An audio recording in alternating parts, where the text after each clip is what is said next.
Alright, सो ये video का topic है Apache web server for beginners and इस वीडियो में हम लोग web hosting and web server से रिलेटेड की कॉन्सेप्ट्स क्लियर करेंगे। काफ़ी कुछ सीखने को मिलेगा, जैसे कि ऑफ कोर्स किसी एक सर्वर पे वेबसाइट को कैसे होस्ट करना है, उसके बाद अपना कस्टम डोमेन को कैसे कॉन्फ़िगर करना है, इसके अलावा HTTPS एंड SSL इनेबल करके सर्टिफिकेट्स यूज़ करके अपनी वेबसाइट को कैसे सिक्योर करना है, मल्टीपल वेबसाइट्स हम लोग एक सर्वर पे कैसे होस्ट कर सकते हैं with a single web server, इसके अलावा रिवर्स प्रॉक्सी, लोड बैलेंसिंग जैसे की कॉन्सेप्ट हम लोग कवर करेंगे और सारी ही चीज़ें हम लोग प्रैक्टिकल करके देखेंगे using the AWS EC2 instance. So इसमें हम लोग काफ़ी मेन चीज़ें कवर कर रहे हैं, इंपॉर्टेंट चीज़ें, एंड इसको आप एज अ प्रोजेक्ट भी मेंशन कर सकते हो। तो चलिए शुरू करते हैं। चलिए सबसे पहले बात करते हैं कि अपाचे वेब सर्वर होता क्या है एंड इसको कहाँ एंड क्यों यूज़ करते हैं। अपाचे वेब सर्वर को HTTPD सर्वर भी बोलते हैं। ये एक ओपन सोर्स वेब सर्वर है जिसका काम क्या होता है, आपकी जो वेबसाइट है ना उसको इंटरनेट पे एक्सेसिबल बनाना, डिलीवर करना या तो सर्व करना, इसीलिए वेब सर्वर बोलते हैं। ठीक है, अब इसको मैं एक सिंपल एग्जांपल से समझाता हूँ। मान लीजिए आपने एक लोकली अपने लोकल सिस्टम पे एक सिंपल सी स्टैटिक वेबसाइट बनाई, HTML बेस्ड index.html एक फाइल बनाई और यहाँ पे देखोगे ये कितनी सिंपल सी छोटी सी वेबसाइट है। इस वेबसाइट को अगर आपको एक्सेस करना हो, टेस्ट करना हो लोकली तो कितना आसान है। पहले तो ये जो फाइल है आपकी, इसका लोकेशन जहाँ भी है, मान लीजिए मैं सिंपल राइट क्लिक करता हूँ, कॉपी पाथ, ये VS कोड पे तो काफ़ी इजी है, मतलब इस फाइल का पाथ चाहिए, कॉपी पाथ, और सिंपल आप ब्राउज़र पे जाके अगर आप इसको एक्सेस करते हो, जो भी HTML फाइल को आप एक्सेस करते हो, तो आप देखोगे आप इसको एक्सेस कर सकते हो। तो ये आपकी वेबसाइट लोकली एक्सेसिबल है।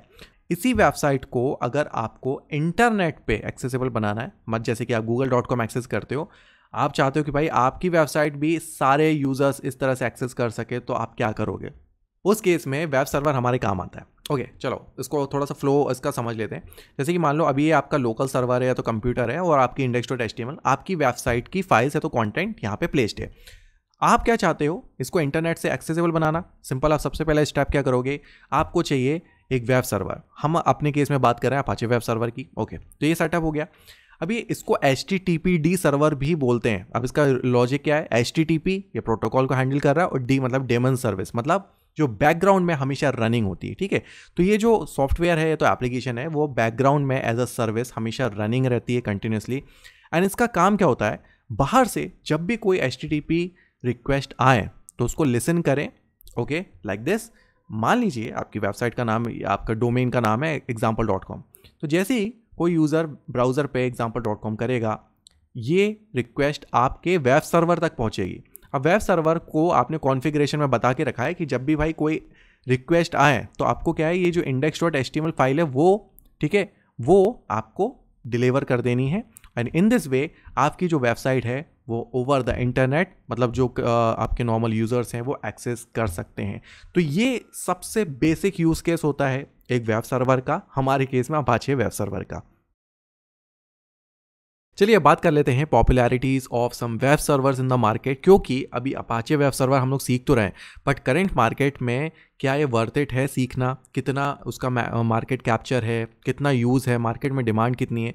सो यहाँ पे आप चार्ट में ही देख सकते हो कंपैरिजन, Nginx एंड अपाचे यहाँ पे टॉप 2 पे प्रेजेंट है। तो सबसे ज़्यादा यही यूज़ हो रहा है। क्लाउडफ्लेयर भी अभी बहुत ज़्यादा पॉपुलर होते जा रहा है जल्दी जल्दी। और ये जो चार्ट्स है w3text.com से रेफ़र किया है और यहाँ पे 11 अप्रैल 2025 का ये रिसेंटली डेटा है। ओके, सो यहाँ से आप देख सकते हो कि भाई अभी बहुत सारी कंपनीज हैं जहाँ पे अपाचे स्टिल यूज़ हो रहा है। चलिए आप देख लेते हैं कुछ common use cases of the web server. एक सिंपल सा यूज़ केस तो हम लोग ने देखा था, ओके, स्टैटिक वेबसाइट का, एंड उसके अलावा भी काफ़ी सारे यूज़ केस होते हैं एक वेब सर्वर के, जैसे कि होस्टिंग स्टैटिक वेबसाइट्स एक एग्जांपल हम लोग ने देख चुका है। अगर आपकी वेबसाइट में डायनेमिक कंटेंट सपोर्ट करता है तो वो भी पॉसिबल है। रिवर्स प्रॉक्सी, लोड बैलेंसिंग, कि अगर आपकी वेबसाइट में बहुत सारा ट्रैफिक आ रहा है तो लोड बैलेंसिंग वहाँ पे हेल्पफुल होगी। मल्टीपल वेबसाइट आप कैसे एक्सेस, मतलब एक सर्वर से कैसे एक्सेसिबल बना सकते हो, होस्ट कर सकते हो। सिक्योरिंग वेबसाइट, जैसे कि HTTPS इनेबल करना हो, कस्टम डोमेन कॉन्फ़िगर करना हो, और सो ऑन। ठीक है, तो काफ़ी सारे अलग अलग यूज़ केसेस हैं। इसको जब हम प्रैक्टिकल करेंगे ना तो आपको ज़्यादा अच्छे से समझ में आएगी, तो इसलिए मैं थ्योरी कवर नहीं कर रहा हूँ। तो चलिए आगे बढ़ते हैं। चलिए थ्योरी तो बहुत हो गई, अब प्रैक्टिकल करके देखते हैं। एंड उसके लिए हमको एटलीस्ट एक सर्वर चाहिए जिस पे हम अपना वेबसाइट का कंटेंट रख सकें एंड उसी पे हम लोग अपना अपाचे वेब सर्वर को सेटअप कर सकें। ओके, ये सर्वर को हम लोग को क्या है, इंटरनेट से एक्सेसिबल भी चाहिए। ओके, सो उसके लिए सबसे बेस्ट सेटअप जो मैं यहाँ पे रिकमेंड करूँगा वो है AWS का EC2 इंस्टेंस। ऑल्दो आप कोई दूसरा क्लाउड भी मतलब सर्विस यूज़ कर सकते हो, ऑल्दो AWS EC2 हम लोग इस वीडियो में ठीक है यूज़ करने वाले हैं। तो उसके लिए सबसे पहले आपको चाहिए AWS का अकाउंट। सिंपली अगर आप फर्स्ट टाइम यूज़ कर रहे हो तो aws.amazon.com पे चले जाओ, क्रिएट एन AWS अकाउंट, यहाँ पे एक अकाउंट क्रिएट कर देना, ठीक है। मोबाइल नंबर, ईमेल या तो वेरिफिकेशन, एंड यहाँ पे शायद आपको क्रेडिट कार्ड की भी डिटेल्स लगेंगी क्योंकि ये पेएबल सर्विस होती है। ऑल्दो यहाँ पे फ्री टियर सर्विस आपको मिल जाएगी EC2 इंस्टेंस की, 12 मंथ्स तक वैलिड रहती है। सो आप इसको फ्री ऑफ कॉस्ट यूज़ भी कर सकते हो, तो कॉस्टिंग का इतना दिक्कत नहीं है। सो एक बार जब आपका AWS अकाउंट बन जाता है सो आपको कुछ इस टाइप का डैशबोर्ड दिखता है। मतलब ये जो स्टेप्स हैं AWS account creation and all, so उसके रिलेटेड कुछ भी प्रॉब्लम है चैनल पे चले जाना, सारे टॉपिक पे डेडिकेटेड वीडियो है, एंड उसके रिलेटेड वीडियो की लिंक भी मैं डिस्क्रिप्शन में डाल दूंगा। ओके, सिंपली आप सर्च पे EC2 यहाँ पे टाइप करोगे, यहाँ पे देखोगे EC2 virtual server in the cloud, EC2 पे मैं क्लिक करता हूँ। इसके बाद लॉन्च इंस्टेंस पे मैं क्लिक करता हूँ। यहाँ पे आपको अपने सर्वर का एक नाम देना है, तो मैंने अपने सर्वर का नाम दे दिया अपाचे वेब सर्वर। ओके, आप कोई भी रैंडम नाम दे सकते हो। एप्लीकेशन OS कौन सा यूज़ कर रहे हो तो देखोगे अमेजॉन लिनक्स, तो लिनक्स बेस्ड पे फोकस है। इसमें एक चीज़ याद रखना कि अगर आप चेंज करते हो सो यहाँ पे आप देखोगे ये जो बाय डिफ़ॉल्ट जो सिलेक्टेड है वो फ्री टियर एलिजिबल है, सो फ्री टियर पे ही रहना। ओके, क्योंकि आपका बिल ना आए। इसके बाद देखोगे इंस्टेंस टाइप T2.micro, ये भी है free tier eligible. Okay, so free tier eligible वाला यूज़ करना। की पेयर, तो मैं यहाँ पे यूज़ करता हूँ प्रोसीड विदाउट अ की पेयर, बिकॉज हम लोग ब्राउज़र से ही अपने सर्वर को एक्सेस करेंगे। नेटवर्क सेटिंग, यहाँ पे थोड़ा सा ध्यान देना है। देखो SSH ट्रैफिक, ओके। इसके बाद अपने सर्वर को, ठीक है, आपको इंटरनेट से एक्सेसिबल बनाना है। ओके, क्योंकि कोई भी इंटरनेट पे ब्राउज़र से HTTP रिक्वेस्ट भेज सकता है, तभी तो आपकी वेबसाइट ठीक है डिलीवर होगी। तो यहाँ पे देखोगे allow HTTPS and allow HTTP। Okay, so ये नेटवर्क सेटिंग यहाँ पे आपको ये ध्यान देना है। सो ये क्लिक करोगे, इसके बाद क्या है, आपके सर्वर पे अगर कोई वेबसाइट है तो वो एक्सेसिबल हो जाएगी इंटरनेट से। इसके बाद स्टोरेज वगैरह हम लोग डिफ़ॉल्ट रखते हैं, एंड लॉन्च इंस्टेंस पे आप क्लिक कर देते हो। सिंपली थोड़ी देर में ये देखो अपना एक सर्वर बन गया। सिंपली इंस्टेंस पे जाऊँगा, सो यहाँ पे हमारा अपाचे वेब सर्वर, ये जो इंस्टेंस है सर्वर है वो बन गया है एंड अप एंड रनिंग है। ये जो इंस्टेंस की आईडी है ना, ये देखो क्लिकेबल है, यहाँ पे आप क्लिक करोगे सो आपको अपने सर्वर के बारे में काफ़ी सारी यहाँ पे इन्फॉर्मेशन मिल जाएगी।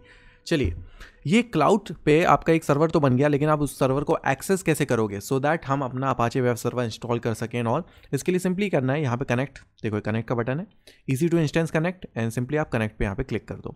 सो इसके बाद आपको यहाँ पे एक टर्मिनल जैसा दिखता है। सो ये टर्मिनल के थ्रू आप अपने सर्वर को एक्सेस कर सकते हो। लिनक्स बेस्ड आप कमांड यूज़ कर सकते हो, जैसे कि who am I. Okay, so EC2 user एक यहाँ पे डिफ़ॉल्ट यूज़र बना होता है, एंड इसको सूडो एक्सेस भी होते हैं, सो दैट हम यहाँ पे कुछ भी जो चेंजेस हैं वो यहाँ पे कर सकें।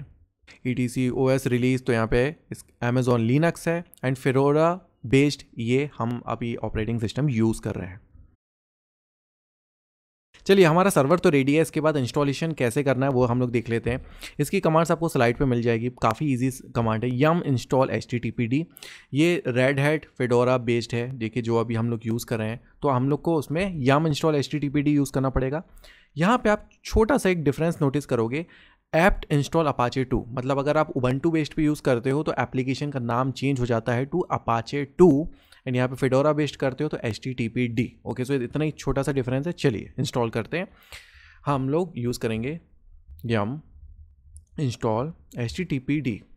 Okay, so it is saying, क्योंकि देखो अभी हमारे पास रूट एक्सेस नहीं है, it is a EC2 user, इसीलिए मैंने बोला था हमको सूडो एक्सेस है एंड हम वही यूज़ करेंगे, pseudo yum install httpd, that's it.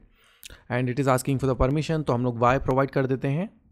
All right, सो हमारा इंस्टॉलेशन हो गया है कंप्लीट।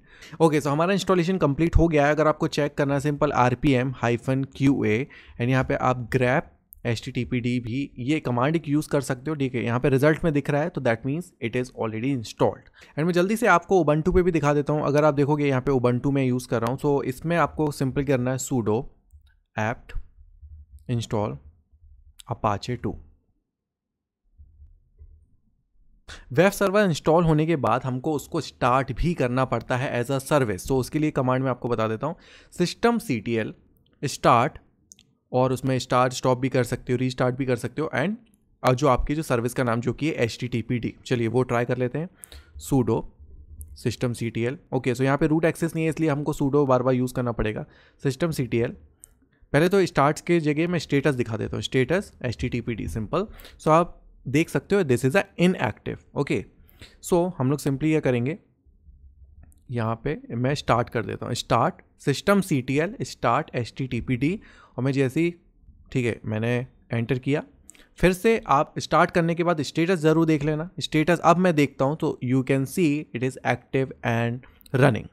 एंड इसमें आप सर्विस से रिलेटेड एक बेसिक जो लॉक्स हैं या तो एरर्स है वो भी आप देख सकते हो स्टेटस में। जैसे कि आप यहाँ पे देखोगे स्टार्टेड लिसनिंग ऑन पोर्ट 80। सो ये बाय डिफ़ॉल्ट जो वेब सर्वर है पोर्ट 80 पे लिसन कर रहा है, ओके, जो कि HTTP का एक डिफ़ॉल्ट पोर्ट होता है, ओके। सो यहाँ भी आप नीचे भी देख सकते हो server configured listening on port 80। ये हमारा वेब सर्वर रनिंग तो है। अब इसके बाद नेक्स्ट क्या, चलो इसके बाद आपको करना है, आप EC2 इंस्टेंस पे चले जाओ, अपने इंस्टेंस पे फिर से चले जाओ। सो ये हमारा इंस्टेंस आ गया। मैं इंस्टेंस पे मतलब क्लिक करता हूँ, आपको एक नोटिस होगा पब्लिक IP। मैं सिंपली इस पब्लिक IP को कॉपी करता हूँ, ब्राउज़र पे जाता हूँ एंड सिंपली इस IP को मैं पेस्ट करता हूँ एंड :80 कर देता हूँ। एंड मैं जैसे ही एंटर करता हूँ यू विल सी कि यहाँ पे कुछ तो आया है कि doesn't support secure, continue to site देखते हैं। सो यू कैन सी कि यहाँ पे क्या लिखा है, इट वर्क्स, मतलब यहाँ पे कुछ तो आपको दिखाई दिया, ओके। सो ये चीज़ कहाँ से आई, क्योंकि अभी हम लोग ने खुद की वेबसाइट तो हम लोग ने बनाई ही नहीं है, हम लोग ने कुछ किया ही नहीं है। देखो ये जो भी वेब सर्वर होते हैं बाय डिफ़ॉल्ट ये ऐसे एक वेब पेज टाइप का बना के देते हैं। तो इट वर्क्स मीन्स ये हमारा web server is properly running. And इसमें एक चीज़ और मैं बता दूँ, this is a not secure connection because यहाँ पे कोई सर्टिफिकेट्स वगैरह यूज़ नहीं कर रहे हैं। और ये जो IP है, ओके, अभी हम लोग ने :80 यूज़ किया, ठीक है। :80 डिफ़ॉल्ट पोर्ट होता है। अगर मान लो मैं सिंपल ब्राउज़र पे सिर्फ IP यूज़ करके एंटर करता हूँ, सो आप देखोगे तब भी वो वर्क करेगा क्योंकि बाय डिफ़ॉल्ट वो 80 यूज़ करेगा। और मैं यहाँ पे :80 कर दूँ तो भी वो सेम रिजल्ट देगा। एंड पोर्ट 80 क्यों यूज़ कर रहा है, अभी हम लोग ने स्टेटस में देखा था कि अपाचे जो वेब सर्वर है वो बाय डिफ़ॉल्ट कॉन्फ़िगर पोर्ट 80 के लिए हुआ है, ओके। सो वेबसाइट तो हमारी एक्सेसिबल हो गई है। एक छोटा सा पॉइंट मैं यहाँ पे और कवर कर देता हूँ फॉर दोज यूज़र जो लोकल सिस्टम है तो वर्चुअल मशीन में ये प्रैक्टिस कर रहे हैं तो ट्राई कर रहे हैं। देखो अभी हमारे केस में हम जब EC2 इंस्टेंस बना रहे थे वहाँ नेटवर्किंग में हम लोग ने HTTP सर्विस इनेबल करी थी, ओके। बट अगर आप, ठीक है, नॉर्मल दूसरा एक सर्वर या तो वर्चुअल मशीन वगैरह यूज़ कर रहे हो, सो इन दैट केस आपको फायरवॉल में HTTP सर्विस इनेबल करना पड़ेगा। यहाँ पे एक कमांड भी दी है, firewall CMD permanent add service HTTP। Firewall आपको रीस्टार्ट भी करना पड़ेगा, रीलोड करना पड़ेगा, ओके। सो ये आपका एक एडिशनल स्टेप होगा एंड ऑफ कोर्स आप सर्वर की IP से अपने वेबसाइट को एक्सेस कर सकते हो। ऑल दो इन दैट केस सिर्फ आपके लोकल सिस्टम पे ब्राउज़र से तभी एक्सेसिबल होगा। सो जब हम वेब सर्वर इंस्टॉल करते हैं तो हमको एक डिफ़ॉल्ट इस टाइप का वेब पेज मिलता है। बट अगर इसकी जगह पे हमें अपना खुद का वेब पेज चाहिए हो तो हम वो कैसे करेंगे, चलिए वो देखते हैं। सबसे पहले तो हम उस लोकेशन पे चलते हैं जिस लोकेशन पे आपको फाइल रखनी है। लोकेशन में आपको बता देता हूँ, CD/var www.html, okay, var www.html, और यहाँ पे ls करता हूँ। सो यहाँ पे अभी एट प्रेजेंट कोई भी फाइल नहीं है, ओके। सो यहाँ पे हम लोग एक फ़ाइल बना लेंगे। मैं यहाँ पे sudo कर लेता हूँ, sudo touch, और यहाँ पे हम फाइल का नाम दे देते हैं index.html, ओके। और ls करता हूँ लिस्टिंग के लिए, तो यहाँ पे देखोगे index.html एक फ़ाइल बन गई है, ओके। अब ये फाइल में कुछ कंटेंट तो है नहीं अभी तक, ओके। ऑल्दो ये फाइल बस बन गई है, एम्प्टी फाइल है। एंड सिर्फ इसके बाद में मैं सिंपल रिफ्रेश करता हूँ तो आप देखोगे कि यहाँ पे पूरा ब्लैंक पेज आ रहा है बिकॉज हमारी वो फाइल अभी एम्प्टी है। तो मैं जल्दी से एक सिंपल सी वेबसाइट बना लेता हूँ। देखो यहाँ पे VS कोड में हूँ, index.html एक फ़ाइल बनी हुई है। ऑल द फाइल की ज़रूरत नहीं है, मैं जल्दी से यहाँ पे थोड़ा सा कोड कर लेता हूँ HTML, ठीक है। इसके बाद बॉडी, ओके। इसके बाद सिंपल एक हेडर यूज़ करते हैं, this is our static website, okay, that's it. इतना कंटेंट है, इसको Ctrl A एंड मैं Ctrl C कर लेता हूँ, कॉपी, ओके। नाउ इस जो index.फाइल अभी हम लोग ने बनाई, हम लोग इसको एडिट करने के लिए यूज़ करेंगे vi, ओके। sudo यूज़ करते हैं क्योंकि हम लोग ने sudo यूज़ किया था, sudo vi index.html, okay, so इस तरह से यहाँ पे पेस्ट हो गया। देखो HTML देख लेना, कुछ अच्छे से कॉपी हो जाना चाहिए, पेस्ट सॉरी। आपका एडिटिंग हो गई है, इसके बाद एस्केप की दबाओ, ठीक है। उसके बाद Shift:W, दैट्स इट। ओके, यहाँ पे आप चेक भी कर सकते हो। उसके बाद cat index.html, सो आप देखोगे ये HTML हमारी नॉर्मल वेबसाइट यहाँ पे दिख रही है। सिंपली हम ब्राउज़र पे चलते हैं, रिफ्रेश करते हैं, सो यू विल सी कि this is our static website. So इस तरह से आप अपनी खुद की स्टैटिक वेबसाइट भी होस्ट कर सकते हो। सो यहाँ पे हम लोग ने अपनी पहली एक सिंपल सी स्टैटिक वेबसाइट होस्ट कर ली है। तो इस तरह से ये चीज़ें काम करती हैं। एंड वेरी इंटरेस्टिंग थिंग कि यहाँ पे ये जो IP दिख रहे हो, ये IP आप इस दुनिया में किसी भी यूज़र को दे दोगे, वो अपने ब्राउज़र से आपकी वेबसाइट को एक्सेस कर सकता है। सो ये आपकी वेबसाइट एक तरह से लाइव है। चलिए अब कुछ कन्फ्यूजन क्लियर करते हैं, या तो अगर आपके मन में क्वेश्चन होगा, जैसे कि अगर हम लोग ने लास्ट एग्जांपल में एक स्टैटिक वेबसाइट index.html बनाई, वो किस लोकेशन में बनाई मैंने, var www.html। अब बट मुझे कैसे पता कि इसी लोकेशन में मुझे फाइल रखनी है, राइट? तो ये कुछ क्वेरीज शायद आपके माइंड में आ रही होगी। तो इसका सॉल्यूशन है HTTPD या तो अपाचे वेब सर्वर की कॉन्फ़िग में। अब कॉन्फ़िग की लोकेशन क्या है, चलो मैं वो बता देता हूँ। वो आपको एक स्टैंडर्ड है, ठीक है, वो पता होना चाहिए, CD ETC HTTPD, that's it. इसके अंदर आपको मिल ही जाएगा। एंड इसके अंदर एक और फोल्डर होता है कॉन्फ, मतलब फॉर द कॉन्फ़िग। ऑल्दो आप इतना भी करोगे, सो यहाँ पे कुछ आपको इनकी डायरेक्टरीज या तो स्ट्रक्चर मिलेगा। एंड जो लोग उबंटू यूज़ कर रहे हैं, ETC के अंदर अपाचे 2 होगा, जो कि इनके सर्विस का नाम है, ठीक है।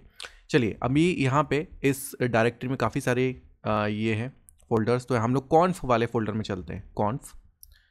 एंड जैसे ही मैं ls करता हूँ फॉर लिस्टिंग, ls LTI करते हैं, okay, so you will see कि एक यहाँ पे फाइल है httpd.conf। मतलब इस सर्वर के बारे में जो भी प्रॉपर्टीज़ है, जो भी इसमें सेटिंग्स वगैरह होती है ना, इस फाइल में आपको सारी चीज़ें मिल जाएंगी। चलो इस फाइल को रीड करते हैं एंड आपके सारे मतलब जो क्वेश्चंस है उसके सॉल्यूशन यहाँ पे मिल जाएगा। लेस कमांड यूज़ कर सकते हैं httpd.conf। यहाँ से शुरुआत करते हैं कॉन्फ़िगरेशन। एक ओवरव्यू में दूंगा, काफ़ी सारे यहाँ पे कमेंट्स हैं, ठीक है। थोड़ा सा नीचे चलते हैं, सर्वर रूट अगर आप देखोगे ETC HTTPD। अब यहाँ से देखो, आपको नाम से ही पता चल रहा है किस चीज़ के बारे में सेटिंग्स है। मतलब सर्वर रूट, मतलब ये जो अपाचे वेब सर्वर है, इसके रिलेटेड जो काम की चीज़ें हैं वो कहाँ पे, ETC HTTPD। सो यहाँ पे मॉड्यूल्स वगैरह कॉन्फ़िगरेशन सब इस लोकेशन में, ठीक है। इसके बाद थोड़ा सा नीचे आते हैं, जैसे कि ये चीज़ हम लोग ऑलरेडी देख चुके हैं कि बाय डिफ़ॉल्ट जो अपाचे वेब सर्वर है 80 पोर्ट पे लिसन करता है। अब उसकी सेटिंग कहाँ है, ये देखो, ये लिसन 80 दिया हुआ है। आप यहाँ पे IP पोर्ट भी स्पेसिफाई कर सकते हो, क्योंकि काफ़ी सारे सर्वर्स में मल्टीपल जैसे कि इंटरफेसेस होते हैं नेटवर्क के, सो उन केसेस के लिए, कि आप कोई स्पेसिफिक IP पे अपने इसको यूज़ करना चाहते हो। इसके बाद थोड़ा सा नीचे आते हैं, इंक्लूड conf.modules। तो जो वेब सर्वर्स होते हैं इसमें काफ़ी सारी फंक्शनैलिटीज़ होती हैं in the form of modules. So वो फंक्शनैलिटीज़ मॉड्यूल के थ्रू आती है, तो हम लोग सिर्फ इंक्लूड कर रहे हैं, ठीक है। तो बाय डिफ़ॉल्ट इंस्टॉलेशन के साथ तो आया है, बस हम लोग बता रहे हैं कि इसका लोकेशन कहाँ पे है। थोड़ा सा और नीचे आते हैं, एंड ये जब आप HTTPD इंस्टॉल करते हो, सो इसका एक यूज़र भी बन जाता है अपाचे और ग्रुप और एंड यूज़र अपाचे।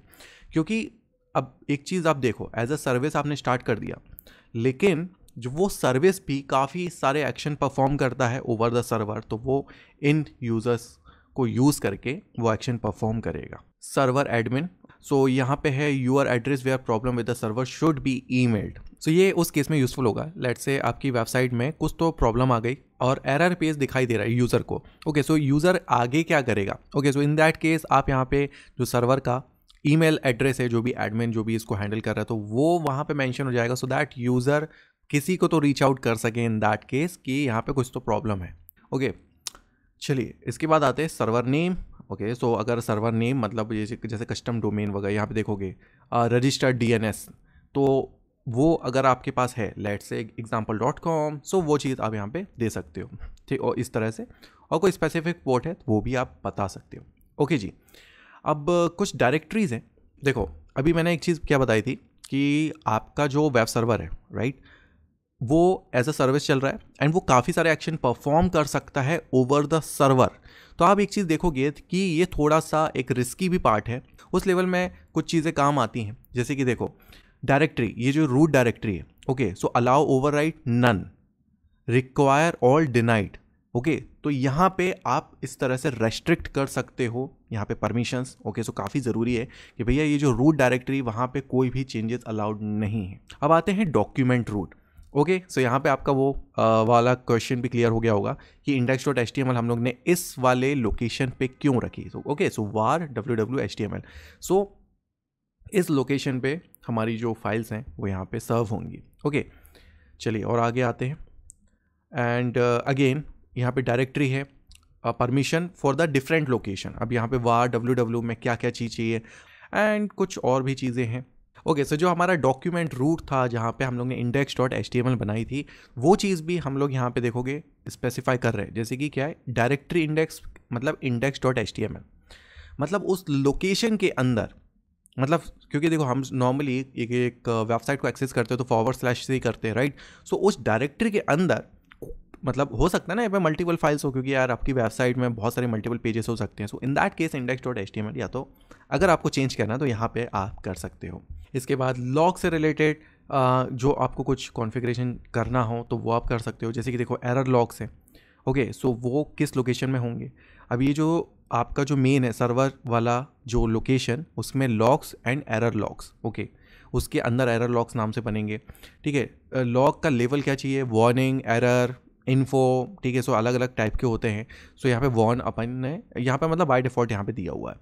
अभी there is one more thing कि लॉग कॉन्फिग मॉड्यूल। अब जैसे कि देखो मॉड्यूल था, राइट, अब उसमें से हम लोग एक मॉड्यूल यहाँ पे यूज़ कर रहे हैं, वो है लॉग कॉन्फिग मॉड्यूल। मतलब इसको यूज़ करके हम लोग क्या कर रहे हैं, जो लॉग्स फाइल बनेंगी उसमें हमको कौन सी इन्फॉर्मेशन चाहिए, किस टाइप की इन्फॉर्मेशन, मतलब थोड़ा सा हम लोग उसको स्ट्रक्चर्ड कर सकते हैं, ऑर्गेनाइज कर सकते हैं। ओके, सो कॉन्फिग में यहाँ पे बाय डिफ़ॉल्ट 2 टाइप की फॉर्मेटिंग इन लोगों ने ऑलरेडी बना के दी है, लॉग फॉर्मेट एंड इसके बाद इनकी है फॉर्मेटिंग। ओके, सो यहाँ पे कुछ कैरेक्टर्स टाइप के दिखेंगे, वो उसको यूज़ करके आप उसको कस्टमाइज़ कर सकते हो। ओके, ये हो गई फॉर्मेटिंग एंड इसके बाद इन लोगों ने एक नाम दे दिया कंबाइंड, एंड यहाँ पे एक और फॉर्मेटिंग एंड इसका नाम दे दिया इन लोगों ने कॉमन। इसी तरह से आप खुद का भी बना सकते हो और अपना एक, ठीक है, लॉग फॉर्मेटिंग का नाम दे सकते हो। ओके, एंड ये नाम कहाँ यूज़ करोगे, अगर आप मैं नीचे दिखा दूँ, सिंपल सा है इस तरह से। अब जैसे कि देखो कस्टम लॉग, ओके, मेरे खुद के लॉग हैं, मेरे को अपने हिसाब से बनाने, किस डायरेक्टरी में बनाने, जैसे कि लॉग्स फोल्डर के अंदर एक्सेस लॉग नाम से मुझे फाइल की लॉगिंग करनी है, एंड क्या फॉर्मेटिंग रखनी है, combined. And if you are confuse कि यहाँ पे जो कैरेक्टर इसका क्या मतलब है, वो काफ़ी आसान है, जैसे कि एच मतलब हो गया रिमोट आईपी एड्रेस, किस आईपी सोर्स से ये रिक्वेस्ट आ रही, मतलब जो एचटीटीपी रिक्वेस्ट आ रही है, ओके, लॉग नेम हो गया, फिर किस टाइप की रिक्वेस्ट हो गई, फिर टाइम किस टाइम पे आ रहा है। सो ये काफ़ी चीज़ें हैं जो आपके मॉनिटरिंग या तो एनालिसिस वगैरह में टाइम आता है। स्टेटस कोड क्या रहा, सक्सेसफुल रहा, नहीं रहा, एरर आया, कुछ problem and all and so on. And if you talk about कि यहाँ पे जो कंबाइंड है इसमें आपको कुछ एडिशनल इन्फॉर्मेशन मिल जाती है, जैसे कि रेफरर हो गया, यूज़र एजेंट, जो आपको प्रोवाइड करते हैं ब्राउज़र से रिलेटेड इन्फॉर्मेशन। ऑल्दो अगर आपकी काम की है तो आप कंबाइंड यूज़ कर सकते हो, अदरवाइज कॉमन ही रखो आप। इसके बाद नीचे है MIME मॉड्यूल, जो कि one of the important module है। एंड इसका काम क्या है, वैसे तो इस वाले सेक्शन में सिंपल हम क्या कर रहे हैं, टाइप्स कॉन्फिग और एक फ़ाइल को हम लोग यहाँ पे रेफ़र कर रहे हैं या तो पॉइंट कर रहे हैं, जो कि etc/mime.types। अब इसका क्या मतलब है, जब भी आप वेबसाइट यूज़ करते हो, आजकल वेबसाइट में कितनी ही सारी चीज़ें सपोर्टेड होती हैं। अब जैसे कि अगर फाइल एक्सटेंशन की बात करो, अब जैसे कि HTML हो गई, .css हो गई, आपको स्टाइलिंग करनी हो, आपकी वेबसाइट में ऑडियो भी हो सकता है, .mp3 भी हो सकता है, वीडियो हो सकता है .mp4, ठीक है, ग्राफिक्स हो सकते हैं, फोटोज़ हो सकते हैं। सो वेब सर्वर जब भी ये फाइल्स को सेंड करता है टू द ब्राउज़र, तो ब्राउज़र को के पास अगर प्रॉपरली मैपिंग नहीं है तो वो उसको लोड करके यूज़ नहीं कर पाएगा। ये फाइल मैं ओपन आपको करके दिखा देता हूँ, less etc/mime.types। Okay, so you will C different types of mapping and और उसके एक्सटेंशन आपको मिल जाएंगे, जैसे कि CSS एक्सटेंशन है, तो यहाँ पे देखो text.css, तो यहाँ पे ब्राउज़र को पता है कि हाँ भाई ये CSS वाली फाइल है हमारी। एंड वैसे ही अगर ऑडियो हो, वीडियो हो, तो ये देखो ऑडियो MP4, MPEG, सो अलग अलग फाइल टाइप के एक्सटेंशन एंड उसकी मैपिंग के लिए ये मॉड्यूल बहुत ही इंपॉर्टेंट है। एंड इसके बाद जैसे आपकी वेबसाइट में कभी भी एरर हैंडल करना हो, कि मान लो आपकी वेबसाइट मतलब कुछ प्रॉब्लम है, अगर डिलेड रिस्पॉन्स है, या तो कोई चीज़ एक्सेस नहीं हो पा रही है, या तो कोई चीज़ मिसिंग है, तो इन दैट केस आपको कैसे रिप्रेजेंट करवाना है।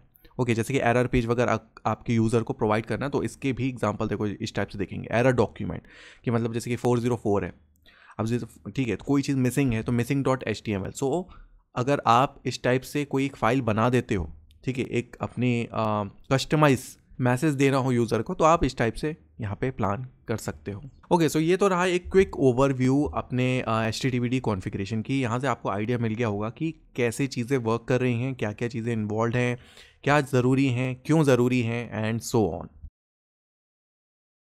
चलिए अब लॉग्स के बारे में बात कर लेते हैं कि अपाचे वेब सर्वर से रिलेटेड लॉग्स आपको कहाँ मिलेंगे, क्योंकि अगर आपको मॉनिटरिंग करनी है, ट्रबल शूटिंग करनी है, कुछ एरर आ गया है, कुछ इश्यूज़ आ गए हैं, या तो इस चीज़ के लिए आपको लॉग्स की काफ़ी ज़रूरत पड़ती है। वो लॉग्स आपको मिलेंगे, तो मैं पहले तो आपको दिखा देता हूँ। सूडो इसलिए यूज़ कर रहे हैं, वहाँ पे आपको नॉर्मल एक्सेस नहीं होगा, या तो रूट एक्सेस चाहिए। Var log and HTTPD, var log HTTPD एक स्पेशल फोल्डर बन जाता है। So you will see LS मैंने जब किया तो यहाँ पे access log and error log, यहाँ पे 2 टाइप के लॉग प्रेजेंट है, और दोनों ही अपन ने कॉन फाइल में देखे थे। ओके, अगर इसको रीड करना है तो सिंपल है, यहाँ पे लेस करके देख लो, var log HTTPD and let's see access.log। सो हमने कॉन्फ़िगरेशन फाइल में देखा था कि जो एक्सेस लॉग है उसमें हम लोग ने कंबाइंड लॉग फॉर्मेट यूज़ किया था। सो आप यहाँ पे वो सेम फॉर्मेट आप देख भी सकते हो। अब जैसे कि देखो, ये एक रिक्वेस्ट है। ओके, सो ये किस IP से आई है। ओके, सो वो आपको यहाँ पे इन्फॉर्मेशन मिल जाएगी। एंड कुछ चीज़ों की इन्फॉर्मेशन अगर नहीं है, जैसे कि यूज़र नेम की इन्फॉर्मेशन, तो वो ऐसे डैश डैश आ जाएगा, ऐसे ब्लैंक। इसके बाद टाइम स्टैम्प क्या है, किस टाइम पे किस डेट पे आया है।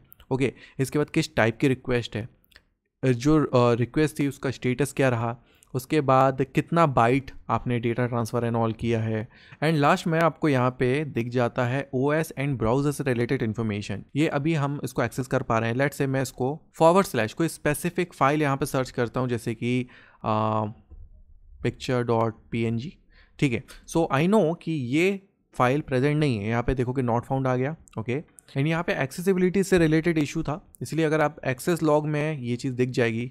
यहाँ पे लास्ट में देखोगे picture.png, एंड यहाँ पे जो स्टेटस है 404, मतलब यहाँ पे मिसिंग, यहाँ पे फाउंड नहीं है। सो ये भी एक तरीका है। एंड एक्सेस लॉग की तरह हमारे पास एक और लॉग था जो कि है error_log। सो वो भी हम लोग ट्राई कर लेते हैं, error_logs। फॉर एग्जाम्पल अभी हम लोग क्या करते हैं, sudo systemctl। ओके, स्टॉप मैं कर देता हूँ HTTPD सर्विस। ओके, और अब मैं एरर लॉग्स ट्राई करता हूँ। सो इस लॉग में आप क्लियरली देख सकते हो shutting down gracefully. So application या तो सर्विस से रिलेटेड कोई इशू हो तो एरर लॉग्स में आप ज़रूर देख लेना।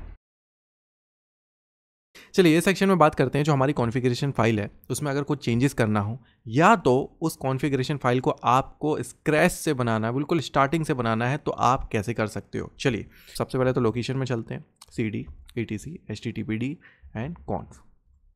यहाँ पे हमारी httpd.conf है। ओके, सो जब भी हम प्रोडक्शन में या फिर कोई कंपनी में काम करते हैं और मेन कॉन्फ़िगरेशन के साथ मतलब इनको चेंजेस करते हैं, मॉडिफाई करते हैं, ऑलवेज टेक द बैकअप। तो सबसे पहले तो हम लोग बैकअप लेंगे एक्चुअली। ओके, तो मैं सिंपल क्या करता हूँ, cd कॉपी httpd conf, तो हम लोग http conf एंड बैकअप इस तरह से मैं ले लेता हूँ ls। तो आप देखोगे ये हमारी ओरिजिनल फाइल अभी भी है, और हम लोग इसमें जो अपनी मेन फाइल है वो उसमें हम लोग चेंजेस कर सकते हैं। ओके, सो जो स्क्रीन पे आप छोटी सी कॉन्फ़िगरेशन फाइल देख रहे हो, ये मोस्ट सिंपलेस्ट फॉर्म है, ठीक है, अपाचे वेब सर्वर की कॉन्फ़िगरेशन फाइल का। तो लेट्स से अगर आप स्क्रैच से अगर एक कॉन्फ़िगरेशन फाइल बनाते हो तो एटलीस्ट ये लाइंस उसमें ये चीज़ें होनी चाहिए।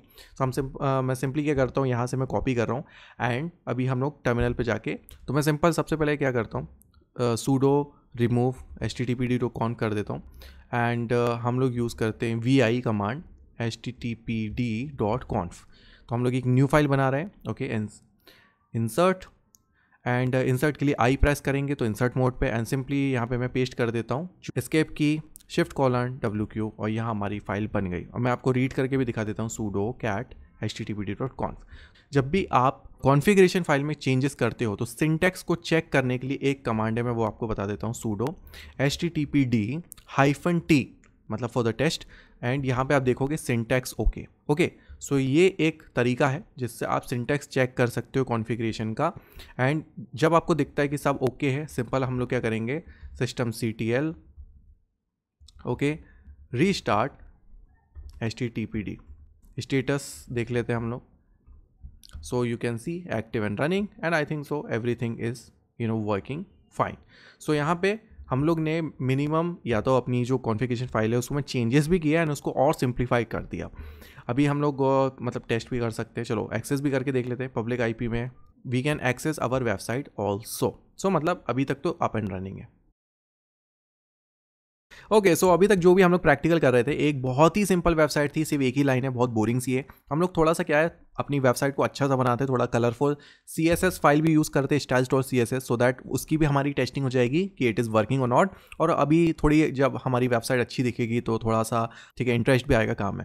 ओके सो कैनवा पे ये एक जो फाइल है इसमें index.html CSS है। अगर खुद की है तो आप अपनी यूज़ कर लो, या तो इसको भी यूज़ कर सकते हो एज अ रेफरेंस। इस फाइल का लिंक मैं डिस्क्रिप्शन में दे दूंगा। सिंपल आपको क्या करना है, index.html ओके सो इसको कर लेना है कॉपी, ये देखो styles.css के ऊपर तक। तो ये हो गया अपना HTML वाली फाइल। अब सिंपल टर्मिनल पे चलते हैं हम लोग, तो अपनी लोकेशन पे चलते हैं, cd var www html pwd करके दिखा देता हूँ, var www html। और यहाँ पे सिर्फ अभी तक हमारे पास index.html थी। तो अब सबसे पहले हम लोग क्या है, इस फाइल को हम लोग पहले तो रिमूव ही कर देता हूँ मैं, हम लोग स्क्रैच से बना लेते हैं। ठीक है, अभी यहाँ पे कोई फाइल नहीं है, ls करके दिखा देता हूँ। ओके हम लोग सिंपल करेंगे sudo vi index.html okay i for insert and इसके बाद सिंपल कंट्रोल v यहाँ पे पेस्ट कर दिया। ओके तो वो वाली फाइल आ गई, और escape shift plus colon wq और ये हमारी फाइल बन गई। ओके तो ls देखोगे index.html। इसी तरीके से styles.css वाला सेक्शन अभी हम कॉपी कर लेते हैं, ये यहाँ से। ओके सो ये error.html है इसके ऊपर तक। ओके सो यहाँ पे मैंने सिंपल कॉपी कर लेता हूँ and sudo vi styles.css styles है। ओके यहाँ पे again i for insert control v यहाँ पे पेस्ट हो गया, एंड मैं escape shift plus colon wq and that's it. So ls करते हैं index.html styles.css दोनों आ गई है। एंड इसके बाद हम लोग सिंपल रिफ्रेश करके देखते हैं कि अभी हमारी वेबसाइट ठीक है लोड हो रही है कि नहीं। ऑल राइट सो ये है हमारा welcome to our professional page. ठीक है index.html और CSS भी प्रॉपरली लोड है, और यहाँ पे आप देखोगे पूरे ग्राफिक्स भी प्रॉपरली लोड हो गए हैं। ओके सो वेबसाइट को हम लोग ने अपग्रेड तो कर लिया, लेकिन अभी तक हम लोग इस वेबसाइट को एक्सेस करने के लिए ये ओल्ड वे यूज़ कर रहे हैं, जो कि ये IP। ओके IP से इसको एक्सेस कर रहे हैं, जो कि काफ़ी बोरिंग है। इसको थोड़ा सा इंटरेस्टिंग बनाते हैं, हम लोग अपना खुद का कस्टम डोमेन इसमें कॉन्फ़िगर करते हैं, and which is really very easy. Specially ये इस टाइप के आप क्लाउड सर्विसेज यूज़ करते हो, क्योंकि हमारे पास यहाँ पे पब्लिक IP ऑलरेडी है। ठीक है, अब इसके बाद क्या करना है, कस्टम डोमेन चाहिए। कस्टम डोमेन सिंपल है, वेबसाइट के लिए नाम, लेट्स से myexamplewebsite.com। ओके कुछ ऐसा इस तरह से आपने नाम सोच लिया। इसके बाद सबसे पहला स्टेप क्या होता है कि भाई आपको एक डोमेन खरीदना या तो रजिस्टर करना होता है। काफ़ी सारी वेबसाइट है जैसे कि GoDaddy, होस्टिंगर एंड ऑल।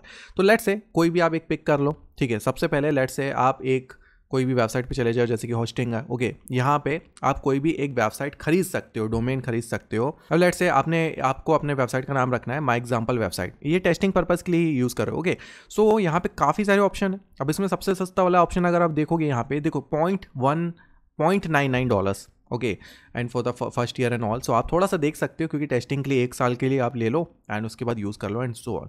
सो मैंने ऑलरेडी ये काम करके रखा है। ठीक है, एक रजिस्टर कर लिया है, और मेरे ठीक है वेबसाइट का नाम देखो myexamplewebsite.xyz। ये सबसे सस्ता ऑप्शन था मेरे केस में XYZ, तो इसलिए ले लिया। 1 साल के लिए है तो मैं टेस्टिंग और बढ़िया आराम से कर सकता हूँ। ठीक है, मान लीजिए ये आपका एक पहली चीज़ हो गई। ठीक है कि आपका ये वेबसाइट जो है डोमेन रजिस्टर हो गया। इसके बाद वाला क्या ऑप्शन है, ये देखो आप किसी भी वेबसाइट से करो, ये ऑप्शन आपको ज़रूर मिलेगा DNS सेटिंग का ऑप्शन। वो आपको थोड़ा सेटिंग्स में देखना पड़ेगा। जैसे कि लेट्स से अगर होस्टिंग का यूज़ करते हो, ये देखो ये मैनेज का ऑप्शन आएगा। मैंने मैनेज पे क्लिक किया। ओके इसके बाद यहाँ लेफ्ट साइड में आओ, यहाँ पे आप देखोगे DNS या तो नेम सर्वर। ओके सो ये वाले ऑप्शन पे आना है आपको, दैट्स इट। ओके सो इस सेटिंग में आपको DNS रिकॉर्ड बनाना पड़ता है। DNS सर्वर या तो DNS का क्या मतलब है मैं शॉर्ट में बता देता हूँ। इस पे लेकिन डेडिकेटेड वीडियो बना है, बहुत अच्छे से डीप में समझना है ना तो DNS पे वीडियो है, देख लेना चैनल पे, मैं इसकी लिंक भी डाल दूंगा।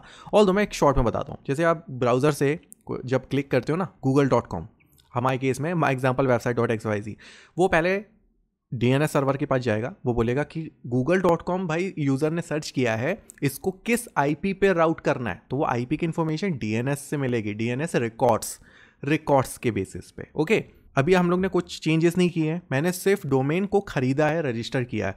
अभी मान लो अगर मैं जैसे कि myexample.xyz वेबसाइट, अगर मैं इसको एक्सेस करने की कोशिश करता हूँ, सो यू विल सी कि यहाँ पे मुझे कोई भी रिजल्ट नहीं आ रहा। हमको सिंपल सा एक ए रिकॉर्ड बनाना है।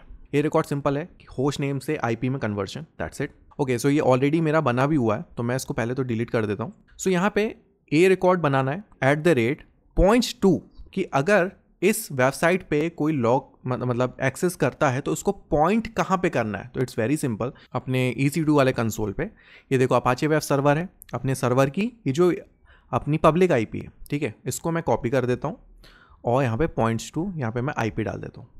So simple.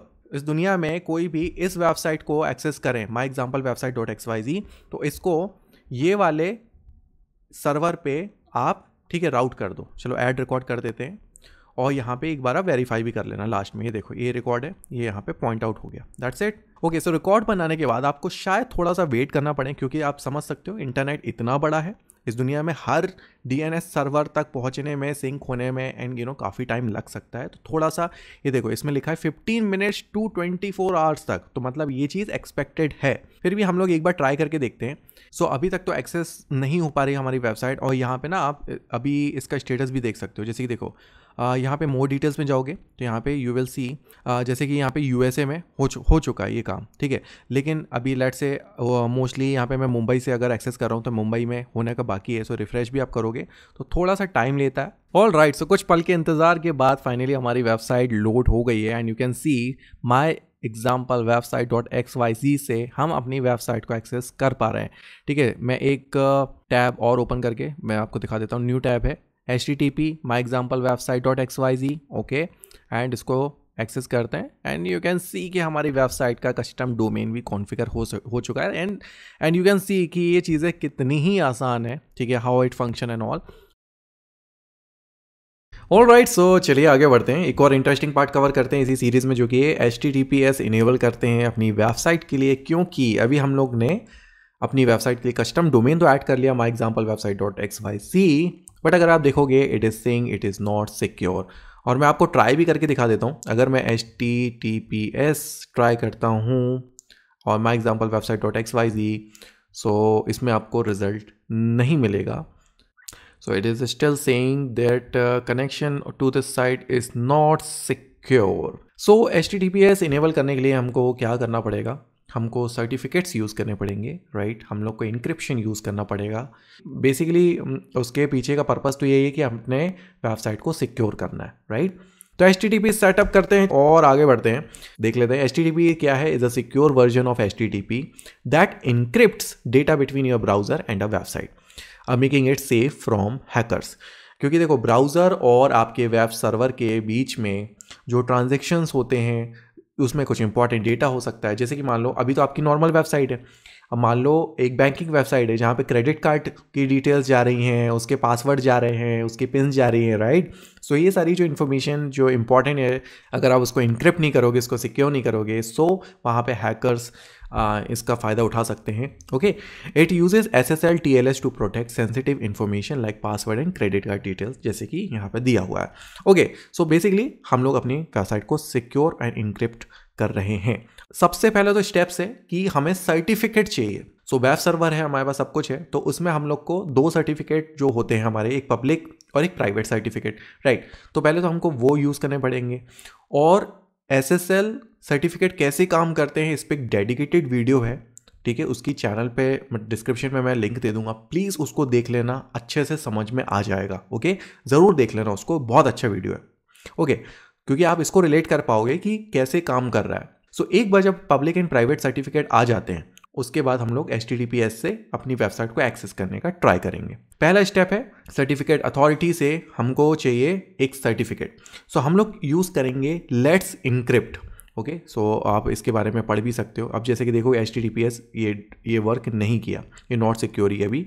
सो अब सिंपल अगर आप लेट्स इनक्रिप्ट के बारे में देखोगे, सो जैसे मैं गूगल करता हूँ, आप देखोगे let's encrypt is a free automated and open certificate authority जो आपको certificate free of cost provide करते हैं। Although that is not the best in the market, but अभी हम लोग टेस्टिंग कर रहे हैं, उसके लिए तो काफ़ी है। ओके, सो सर्टिफिकेट जनरेट करने के लिए हम लोग कमांड लाइन टूल का ज़रूर यूज़ करेंगे जिसका नाम है सर्टबोट।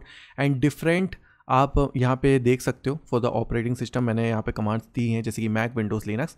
अभी हमारे केस में हम लोग फिडोरा बेस्ड यूज़ कर रहे हैं, अमेजोन लिनक्स, तो हम लोग यहाँ पे सेंटोस बेस्ड कमांड यूज़ करेंगे। सबसे पहली कमांड है यम इंस्टॉल ईपीएल रिलीज -y। ये कमांड शायद आपको ज़रूरत पड़ सकती है बिकॉज जो सर्टबोट है ये आपके डिफ़ॉल्ट रैपो में पैकेज में नहीं आता है। So let's try. सो हम लोग डायरेक्टली चलते हैं टर्मिनल पे, sudo yum install EPEL release -y।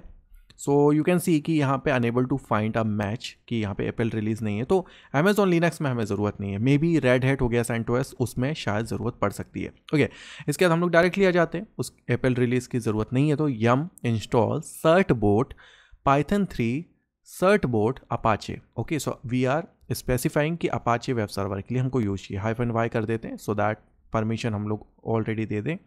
Okay, so यहाँ पे हमारा हो गया installation complete. Okay, next step क्या है हमारा, first stop the web server. So पहले तो हमें वेब सर्वर अपना जो रनिंग है उसको स्टॉप करना पड़ेगा। If listening on port 80। Okay, so यहाँ पे कंडीशन है कि अगर पोर्ट 80 पे है तो उसको करना है, क्योंकि ये जो हम सर्टिफिकेट जनरेट करते हैं उसके लिए भी पोर्ट 80 ये यूज़ करता है। That's it. ओके, सो सबसे पहले हम लोग चलते हैं and sudo systemctl stop httpd। Okay, so हम लोग ने स्टॉप कर दिया है एंड स्टेटस दे देख लेते हैं। सो यू कैन सी कि इनएक्टिव है।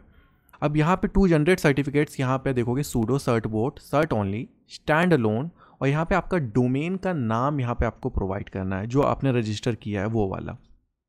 ओके, सो मैं सेम कमांड यहाँ पे यूज़ कर रहा हूँ एंड यहाँ पे डोमेन में मैंने अपना डोमेन दे दिया जो कि है myexamplewebsite.xyz। मैं इसको एंटर करता हूँ एंड इसके बाद it is asking for enter email address. Email address ज़रूरी है क्योंकि देखो जैसे कि सर्टिफिकेट एक्सपायरी वगैरह है उसकी आपको जो नोटिस है इन्फॉर्मेशन वो मिल जाएगी। सो यहाँ पे मैं अपना ईमेल एड्रेस डाल देता हूँ, यस। ओके, सो इतना सिंपल सा मेथड था, आपको सिर्फ ईमेल एड्रेस डालना है एंड वो रजिस्टर्ड हो जाएगा। And you can see successfully received certificate मिल गए हैं। अभी सर्टिफिकेट किस लोकेशन पे है वो भी आप देख सकते हो, ETC लेट्स इनक्रिप्ट लाइव, और ये देखो ये फुल चेन, और ये हो गया आपका पब्लिक। ओके, पब्लिक सर्टिफिकेट, और ये हो गया प्राइवेट की .pem। सो ये हो गया आपका प्राइवेट की। ओके, एंड ये जो लोकेशन है दोनों, इसको आपको कॉन्फ़िगर करना है httpd conf, मतलब जो आपकी वेब सर्वर का कॉन्फ़िगरेशन फाइल है उसमें। सो हमको फाइल में क्या क्या चेंजेस करने हैं, चेंजेस नहीं कुछ एड ऑन ही करने हैं। ये जो 3 लाइन है वो इंपॉर्टेंट है, ठीक है। SSL इंजन ऑन, मतलब यहाँ पे SSL सपोर्ट को हम लोग इनेबल कर रहे हैं। ओके, उसके बाद SSL certificate file and SSL certificate की फाइल। ओके, सर्टिफिकेट में आपकी पब्लिक आ जाएगी, की फाइल में आपकी प्राइवेट की आ जाएगी, और जो ETC वाला जो लोकेशन अभी मिला है वो हम लोग दे देंगे। दैट्स इट, इतनी काम करना। चलो जल्दी से वो ट्राई करते हैं। ओके, सो मैं आ गया हूँ टर्मिनल पे एंड डायरेक्टली हम लोग एडिटिंग चालू करते हैं अपनी कॉन्फ़िगरेशन फाइल की। sudo vi etc httpd कॉन्फ folder के अंदर हमारी है httpd.conf। ओके, सो अभी हम लोग सिंप्लीफाइड वर्जन ऑलरेडी यूज़ कर रहे हैं, so that's a very good thing. चलिए, अब एक चीज़ है कि HTTPS के लिए सबसे पहले एक चेंज करना पड़ेगा कि जो पोर्ट नंबर है, जो पोर्ट है 80 से हमको यूज़ करना पड़ेगा चेंज करके 443, जो कि HTTPS का जो हमारा डिफ़ॉल्ट पोर्ट होता है। 443 कर दिया, ठीक है। तो पहला, अभी इसमें हम लोग बीच में कहीं तो एडिट कर लेते हैं। सबसे पहले हमारा SSL इंजन ऑन। सो हमारे पहला स्टेप हो गया SSL इंजन ऑन, तो यहाँ पे SSL सपोर्ट हमारा इनेबल हो गया। सो यहाँ पे मैंने तीनों जो प्रॉपर्टीज़ यूज़ करनी थी, SSL इंजन को ऑन कर दिया, SSL certificate file and SSL certificate की फाइल, तो ये दोनों ऐड कर दिया। अब इसके सामने हमको जो भी जहाँ भी हमारी फाइल है उसका लोकेशन हमको यहाँ पे प्रोवाइड करना है। तो चलिए पहले तो लोकेशन कॉपी करते हैं। सो ये फाइल आपको कहाँ पे मिलेगी, तो ये फाइल जनरेट होती हैं ETC के अंदर लेट्स इनक्रिप्ट लाइव एंड जो भी आपका डोमेन है उसके अंदर। तो ठीक है, तो अगर आप देखोगे मैं यहाँ पे सिंपली sudo ls करता हूँ ETC let's encrypt live and my example website.xyz। तो इसके अंदर आप देखोगे सो हमें यहाँ पे फुल चेन एंड प्राइवेट की .pem ये दो फाइल्स एग्जैक्टली यूज़ करनी है। तो चलिए वो ट्राई कर लेते हैं हम लोग। देखो ये जो प्रॉपर ये वाला लोकेशन है वो हम लोग ने यूज़ कर लिया, कॉपी ETC HTTPD conf। तो चलिए ये लोकेशन हम लोग अपडेट कर देते हैं अपनी कॉन्फ़िगरेशन फाइल के अंदर। ठीक है, सबसे पहले सर्टिफिकेट फाइल एडिट, यहाँ पे पेस्ट, ओके एंड इसमें भी पेस्ट। ठीक है, सर्टिफिकेट फाइल में हमारी पब्लिक होगी तो यहाँ पे फुल चेन .pem एंड इसके जो है priv key .pem। Okay that's it. So ये हम लोग ने जो स्टेप्स थे वो हो गए कंप्लीट। मैं इसको करता हूँ सेव। ओके इसके बाद आप इसके सिंटैक्स जरूर चेक कर लेना, sudo httpd-t करते हैं एंड सिंटैक्स ओके दिखा रहा है। एंड इफ़ यू रिमेंबर हम लोग ने अपना HTTPD जो सर्विस थी उसको स्टॉप किया था, तो अभी हम लोग स्टार्ट कर लेते हैं sudo systemctl start httpd। Okay एक बार स्टेटस देख लेते हैं क्योंकि हम लोग ने कॉन्फ़िगरेशन में चेंजेस किए हैं। Okay that's good. यहाँ पे स्टार्टेड है एंड यहाँ पे कुछ चेंज है कि यू कैन सी कि यहाँ पे पोर्ट 443 आ गया है। अब हम लोग चलते हैं ब्राउज़र पे एंड चेक करते हैं कि अब हमारी वेबसाइट सिक्योर है कि नहीं। देखो अभी पहले ये HTTP वाला था, अब मैं इसको रिफ्रेश करता हूँ सो यू कैन सी कि we can't access it any more. ठीक है, अभी ये जो वेबसाइट है इसके सामने आपको सिंपल सा करना है HTTPS यूज़ करना है :/ and here you go, that's all. So अगर आप देखोगे HTTPS इनेबल हो गया है, अभी नॉट सिक्योर का प्रॉब्लम नहीं आ रहा है और यहाँ पे आप देखोगे कनेक्शन इज सिक्योर आ रहा है। ओके एंड इसके बाद भी एंड इसमें सर्टिफिकेट इज़ वैलिड। आप इस सर्टिफिकेट के बारे में और भी जानकारी ले सकते हो। डोमेन नेम हो गया, ओके इशूड बाय, ओके किसका है, लेट्स इनक्रिप्ट से हम लोग ने ठीक है इसको जनरेट किया है। सर्टिफिकेट यहाँ पे पब्लिक की आपको दिख जाएगी, SHA-256 फिंगरप्रिंट एनीवे बिकॉज हम लोग सिर्फ टेस्टिंग कर रहे हैं कि कैसे कैसे कॉन्फ़िगर करना है। Okay so I am not focusing more on that part की सिक्योरिटी किस लेवल की होना चाहिए। ओके सो इस तरह से हम लोग ने HTTPS SSL सर्टिफिकेट इनेबल किया है और अपनी जो वेबसाइट है उसको सिक्योर भी कर लिया है। चलिए अब अपनी वेबसाइट में अपना एक कस्टमाइज्ड एरर पेज हम लोग कॉन्फ़िगर करेंगे। इसका यूज़ कहाँ पे होता है, सिंपल है, अगर आप अपने यूज़र्स को एक अच्छा यूज़र एक्सपीरियंस देना चाहते हो सो उस पर्पज़ के लिए होता है। जैसे कि मैं आपको एक एग्जांपल बताता हूँ, जैसे कि ये वेबसाइट है, लेट्स से मैं जानबूझ के कोई एक ऐसा पेज ट्राई करता हूँ, लेट्स से test.png कोई ऐसी पेज को सर्च करने की कोशिश करता हूँ। सो आप देखोगे नॉट फाउंड इस तरह से आ गया, the requested URL was not found on this server. तो ये तो हो गया डिफ़ॉल्ट, ठीक है, नॉट फाउंड। लेकिन अगर आप चाहते हो कि इससे कुछ अच्छा बेटर रिप्रेजेंटेशन हो, ठीक है, तो आप सिंपल क्या कर सकते हो, चलिए बात करते हैं। सबसे पहले तो आपको एक error.html फाइल बना लेनी है, जो भी आप जिस टाइप से भी आप चाहते हो। सो वो फाइल आपको कहाँ मिलेगी, ये वाला जो पेज है स्टैटिक वेबसाइट।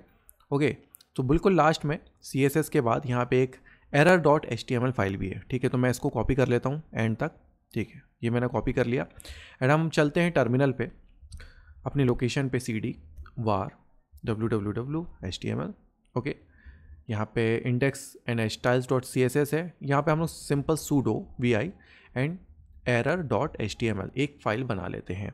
या तो आप सिंपल देखो एरर में डिफरेंट टाइप्स ऑफ एरर भी हो सकते हैं, तो आप सिंपल error 404 मतलब मिसिंग वाले के लिए हम लोग यूज़ करते हैं। ठीक है, error_404 HTML इंसर्ट एंड यहाँ पे पेस्ट। ठीक है, तो ये हमारी फाइल बन गई, इसको हम लोग सिंपल सेव कर देंगे WQ एंड यहाँ पे हमारी error_404.html फाइल बन गई।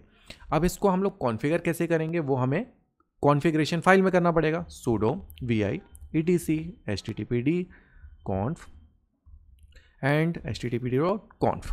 सो यहाँ पे हम लोग प्रोवाइड करेंगे error document. Okay error document. Now error document ये कौन से स्टेटस के लिए या तो किस टाइप के एरर के लिए आप यूज़ कर रहे हो, हम लोग यहाँ पे दे देंगे 404 के लिए यूज़ करना है। एंड इसके बाद अगर 404 आया तो इसमें कौन सी फाइल आपको, ठीक है, मतलब रिप्रेजेंट मतलब दिखानी है, सो आप वहाँ उसका लोकेशन दे दोगे। सो यू विल सी कि डॉक्यूमेंट रूट var www.html यहाँ तक तो अपने पास है, इसके अंदर ही है, तो आप सिंपल यहाँ पे error_404.html, ठीक, मैं इसको सेव कर देता हूँ। ओके, कॉन्फ़िगरेशन में हम लोग ने चेंज किया है, इसलिए हमको जो सर्विस है इसको रीस्टार्ट या तो रीलोड करना पड़ेगा। तो हम लोग क्या करते हैं, sudo okay systemctl reload httpd, that's it. Now अभी हम लोग आते हैं एंड इसके बाद मैं ट्राई करता हूँ test.png। ओके, सो इसमें error404.html इस टाइप से आ रहा है। सो इसने उसको रिकॉग्नाइज नहीं किया। सो लेट्स सी कि क्या दिक्कत है। ओके, सो हमको यहाँ पे सिंपल सा एक छोटा सा चेंज करना है, इंसर्ट करके इस तरह से। Okay, that's it. यहाँ पे इससे // चूज़ करना था एंड इसके बाद हम लोग फिर से रीलोड करते हैं, रीलोड http, एंड इसके बाद अगर मैं रिफ़्रेश करता हूँ सो आपको कुछ इस टाइप का एरर पेज दिखेगा। ओके, सो अगर आप देखोगे ये देखने में ज़्यादा अच्छा लग रहा है एंड इसमें there is one more option to return to home page, क्योंकि जो मैं पेज देख रहा हूँ वो तो नहीं है, लेकिन होम पेज जो हमारा वो है वो तो दिख रहा है। ओके, सो ये अगर आप देखोगे ये ज़्यादा अच्छा यूज़र एक्सपीरियंस आपको प्रोवाइड करता है। तो इस टाइप से आप अलग अलग स्टेटस के लिए अपने कस्टमाइज्ड एरर पेजेस बना सकते हो। चलिए अब बात करते हैं how we can host multiple websites on a server. मतलब कि देखो, अभी तक एक सर्वर था, उस पर हम लोग एक वेब अपाचे वेब सर्वर हो गया और एक वेबसाइट थी, बट व्हाट इफ़ कि हमें एक सेम सर्वर पे मल्टीपल वेबसाइट्स होस्ट करनी हो। Of course it is a valid use case कि भाई कभी कभी ज़रूरत हो सकती है एक ही सर्वर पे हमको मल्टीपल वेबसाइट 2, 3, 5, 10 वेबसाइट्स भी आपको होस्ट करना हो, तो वो कैसे करोगे और क्या ये पॉसिबल है, तो उसके बारे में हम लोग बात करेंगे। उसके लिए हम लोग यूज़ करेंगे वर्चुअल होस्ट। ओके, जो कि कुछ इस टाइप का दिखता है। सो वर्चुअल होस्ट, जो आप एक ब्लॉग देख रहे हो इस टाइप के आप ब्लॉग बना दो एंड हर एक वेबसाइट के लिए एक सेपरेट वर्चुअल होस्ट ब्लॉग बना दोगे, सो वो चीज़ आपके काम आ जाएगी। वेबसाइट के लिए जो भी चीज़ें ज़रूरत है, जैसे कि देखो ये पोर्ट 80 पे लिसन कर रहा है, ऑल IP। ओके, फिर इसमें जो DNS वगैरह अगर नाम यूज़ कर रहे हैं तो वो क्या होगा, डॉक्यूमेंट रूट। ऑफ कोर्स यहाँ पे मल्टीपल वेबसाइट्स हैं तो उनके लिए मल्टीपल डायरेक्टरीज भी होंगी, उनकी वेबसाइट की जो लोकेशन, सो उसका लोकेशन क्या है। इसके बाद इस हर एक वेबसाइट के अलग लॉग आपको ठीक है मैनेज करना है, मेंटेन करना है, तो वो भी आप कर सकते हो end of course it is a valid use case. तो चलो हम लोग अपने सेटअप में ये चेंजेस करते हैं। सबसे पहले तो एक काम करते हैं, जो हमारी वेबसाइट अभी अप एंड रनिंग है ना, हम उसको पहले ऑर्गेनाइज करते हैं अच्छे से, सो दैट हम उसके बाद एक दूसरी वेबसाइट को होस्ट करेंगे। ठीक है, सबसे पहले हम लोग चेंज करेंगे अपने कॉन्फ़िगरेशन फाइल में sudo vi etc okay conf httpd.conf। इसके बाद कॉन्फ़िग में हमको सिर्फ एक एडिशनल लाइन ऐड करनी है जो कि है इंक्लूड ऑप्शनल, एंड हम लोग एक डायरेक्टरी यहाँ पे प्रोवाइड कर रहे हैं जो कि conf.d, एंड उसके अंदर कोई भी .conf से कॉन्फ़िगरेशन फाइल होगी उसको रीड करना, दैट्स इट, ये इसका पर्पस है। चलो ये वाली लाइन हम ऐड कर देते हैं। सो ये देखो एक इंक्लूड तो था ऑलरेडी हमारे पास। इसके बाद नेक्स्ट लाइन में आ जाता हूँ and include optional conf.d, and इसके बाद अगेन इसके अंदर कोई भी .conf नाम की जो फाइल होगी, ठीक है, उसको रीड करना। एंड इसके बाद जो है MIME मॉड्यूल वाली फाइल, सॉरी ये जो ब्लॉक है मैं इसको थोड़ा सा ऊपर कर देता हूँ एंड ये जो नीचे है उसको मैं हटा देता हूँ। ओके, एंड इसके बाद ये जो भी आप ये जो सेक्शन देख रहे हो डॉक्यूमेंट रूट, ओके, एंड इसके बाद SSL इंजन, एरर डॉक्यूमेंट और डायरेक्टरी इंडेक्स, एरर लॉग, तो अगर आप नोटिस करोगे तो ये सारी ही चीज़ रिलेटेड है, मतलब वेबसाइट के लिए मतलब ये चीज़ एप्लीकेबल है। तो मैं सिंपली ये सारी लाइंस, ठीक है, मैं यहाँ पे कॉपी कर लेता हूँ एंड इसके बाद यहाँ से मैं डिलीट कर देता हूँ।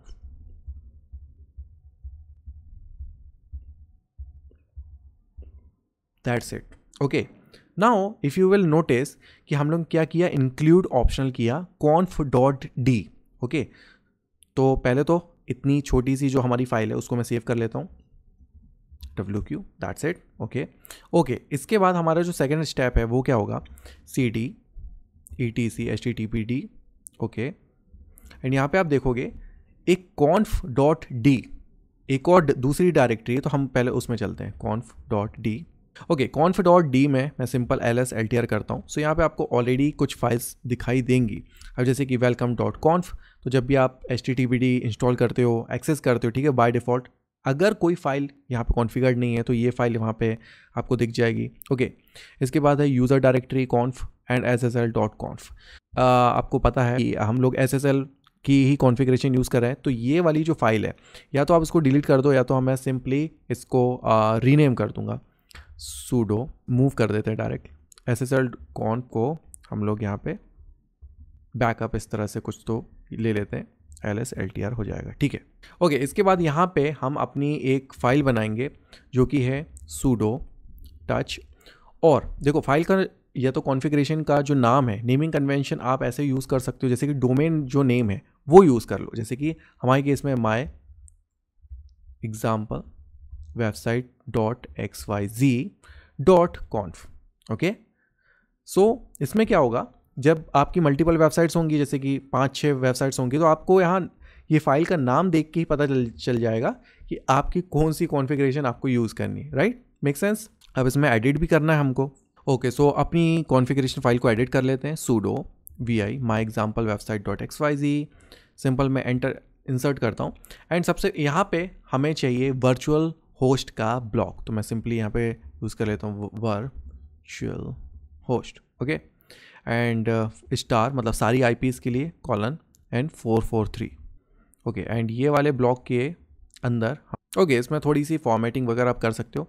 तो सिंपल है, डॉक्यूमेंट रूट कि कहाँ से वेबसाइट का कंटेंट उठाना है, var www.html, और यहाँ पे SSL से रिलेटेड इशू और एरर डॉक्यूमेंट, डायरेक्टरी इंडेक्स और एरर लॉग। Very simple. चलिए इसको हम कर देते हैं सेव। तो यहाँ पे हमारी कॉन्फ़िगरेशन फाइल अब थोड़ा सा ऑर्गेनाइज हो गई। नाउ हम एक चीज़ करते हैं, sudo httpd और यहाँ पे टेस्ट कि भाई सिंटैक्स ओके है कि नहीं, क्योंकि हम लोग चेंजेस बहुत सारे किए। ओके, तो यहाँ पे देखोगे सिंटैक्स ओके है। चलो मैं जल्दी से एक समराइज़ कर देता हूँ। अब जैसे कि अगर लेस करके दिखा देता हूँ, वैसे etc httpd conf httpd.conf ये हमारी ओरिजिनल फाइल थी, है ना, जो पहले वाली कॉन्फ़िगरेशन थी। इसमें देखोगे सर्वर रूट, ये आपके पूरे ओवरऑल सर्वर के लिए, लिसन 443 ओके कि एक पोर्ट हम लोग ने ओपन किया है, इंक्लूड कि कौन कौन से मॉड्यूल्स और ऑप्शनल वाला हो गया, एंड इसके बाद सिंपल MIME मॉड्यूल। ये तो बहुत सिंप्लीफाई कर दिया हम लोग ने इसको।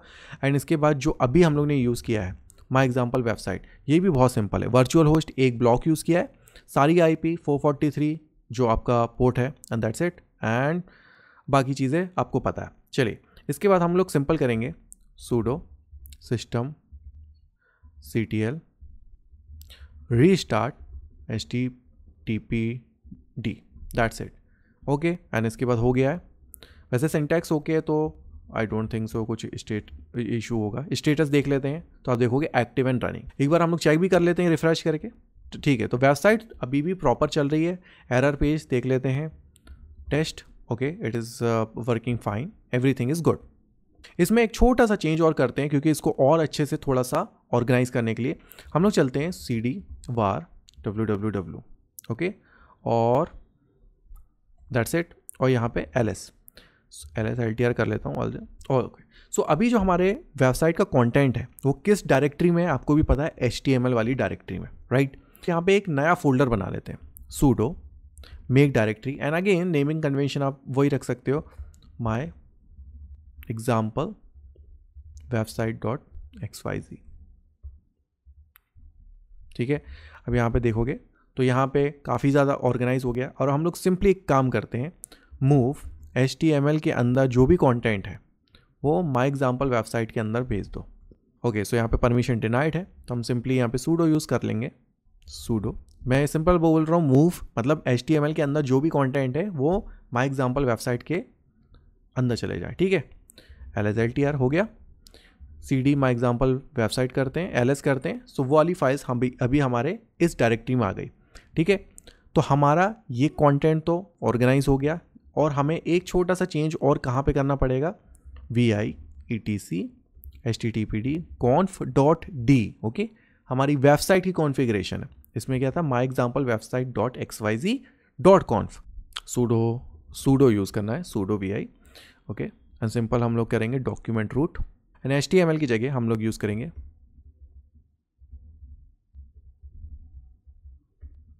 XYZ। ओके, इसको सेव करता हूँ। ओके, एंड वेब सर्वर को रीस्टार्ट कर देते हैं। ओके, रीस्टार्ट हो गया है सक्सेसफुली। इसको रिफ्रेश करके देखते हैं एंड यस, हम लोग इसको एक्सेस कर पा रहे हैं। एरर पेज भी चेक कर लेते हैं। So yes, it is working fine. चलिए अब आ जाते हैं अपने मेन पॉइंट पे कि भाई अगर मुझे एक से ज़्यादा वेबसाइट होस्ट करनी है तो वो कैसे करेंगे।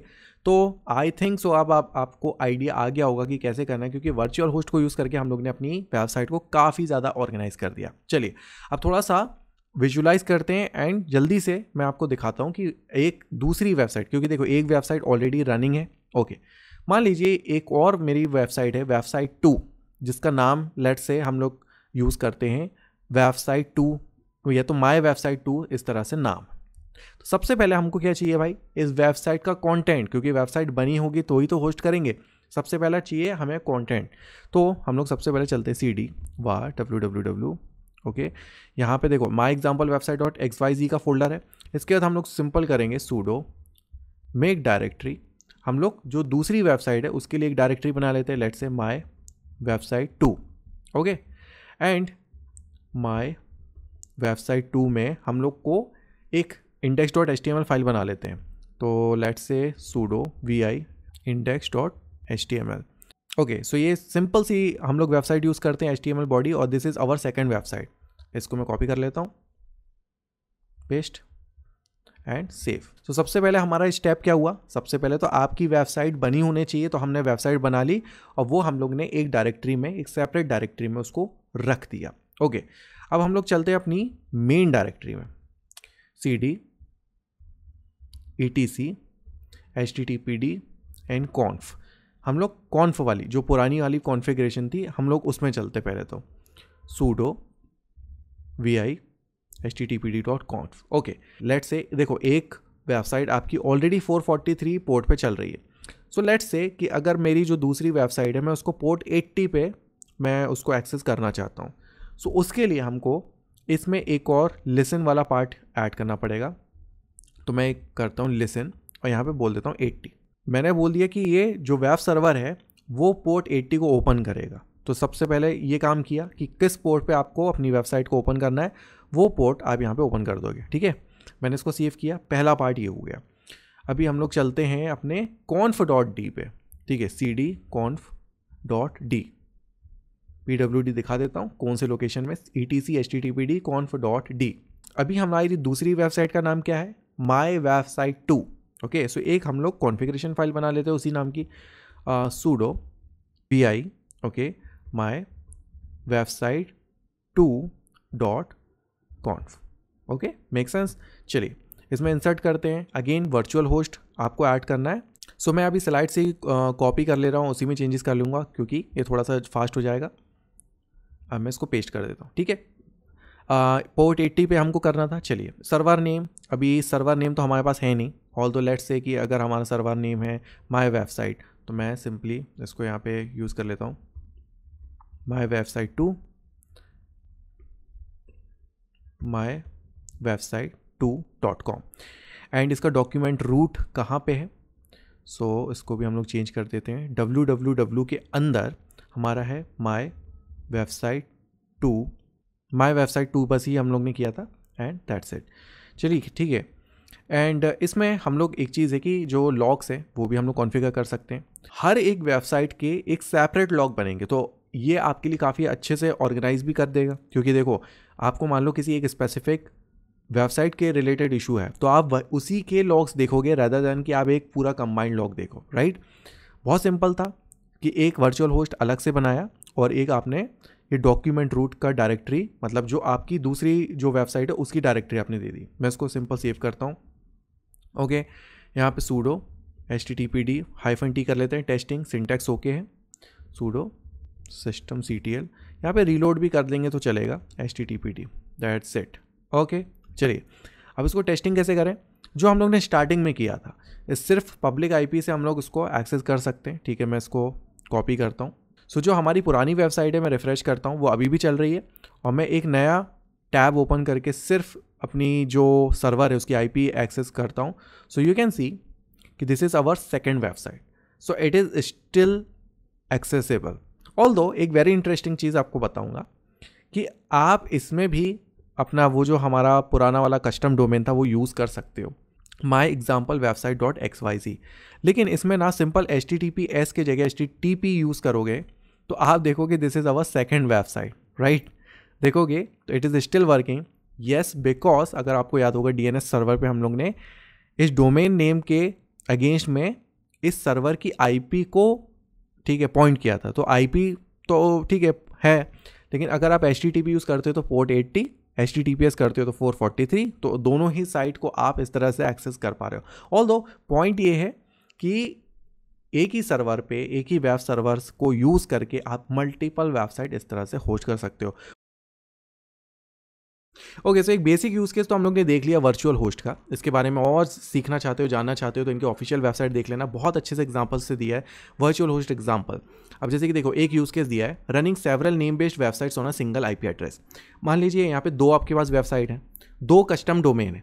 अब दोनों कस्टम डोमेन जब आप DNS रिकॉर्ड्स बनाओगे तो दोनों एक ही सर्वर पे पॉइंट करेगा, तो उस केस में कैसे काम करेगी वेबसाइट, तो आप उसमें आप क्या करोगे, देखो वर्चुअल होस्ट के देखो ये दो ब्लॉक हैं यहाँ पे, लेकिन दोनों में डिफरेंस क्या है, सर्वर नेम। यहाँ पे example.com है, यहाँ पे example.org, अलग अलग वेबसाइट हैं लेकिन सेम सर्वर सेम IP पे इस तरह से वो वर्क करेंगी। ओके, इसके बाद आ जाते हैं कुछ और भी इसमें यूज़ केसेस मिल जाएंगे, जैसे कि name based host on more than one IP address. Okay, जैसे कि आपके सर्वर में एक से ज़्यादा IPs हैं, सपोर्टेड हैं, एंड एक से ज़्यादा IPs पे आप अपने कंटेंट को सर्व करना चाहते हो। सो ये देखो वर्चुअल होस्ट के जगह सामने आप इस टाइप से मल्टीपल IPs भी प्रोवाइड कर सकते हो। इसके बाद एक वेरी नॉर्मल यूज़ के जैसे कि running different sites on different port, अलग अलग पोर्ट पे भी आप उसको लिसन कर सकते हो, जैसे कि 80 है। ओके, इट्स वेरी नॉर्मल, यहाँ पे 80 है सिर्फ, लेकिन बस ये कि आपका कस्टम पोर्ट है तो आपको यहाँ पे उसको इनेबल करना पड़ेगा, मे बी फायरवॉल या तो ऐसी लिनक्स में। देखो एक और एग्जांपल है जहाँ पे दो वेबसाइट हैं, दोनों वेबसाइट अलग अलग IPs पे सर्व हो रही हैं, जैसे कि 30.40 एंड 30.50। सो इस टाइप से भी आप कर सकते हो एंड सो ऑन। सो यहाँ पे काफ़ी सारे एग्जांपल्स हैं, थोड़ा सा डिटेल में चले जाओगे तो काफ़ी आपको अलग अलग different use cases and complicated use cases आपको यहाँ पे देखने को मिल जाएंगे। चलिए बात करते हैं रिवर्स प्रॉक्सी इन अपाचे वेब सर्वर। सबसे पहले तो बात करेंगे रिवर्स प्रॉक्सी होता क्या है। इसको ना डायरेक्टली एक डायग्राम से समझते हैं सो दैट आप अच्छे से रिलेट कर पाओ। अभी जो हमारा करंट सेटअप है कुछ इस टाइप का दिखता है, काफ़ी सिंपल है। एक EC2 इंस्टेंस है जो हमारा सर्वर है, उसी सर्वर पे हमारा जो वेबसाइट का कंटेंट है वो भी है। अपाचे वेब सर्वर जो इंस्टॉल्ड किया है वो भी इसी सर्वर पे। नाउ ये सेम सर्वर इंटरनेट से एक्सपोज है, राइट, ये इंटरनेट से एक्सेसिबल है हमारा सर्वर, राइट।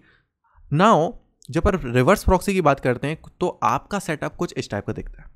सो अब डिफरेंस क्या हो गया, एक आपके पास एक और एडिशनल सर्वर आ गया, एक नया सर्वर जिसका काम सिर्फ इतना है, ये जो बाहर इंटरनेट से जो भी रिक्वेस्ट आती हैं उसको हैंडल करना।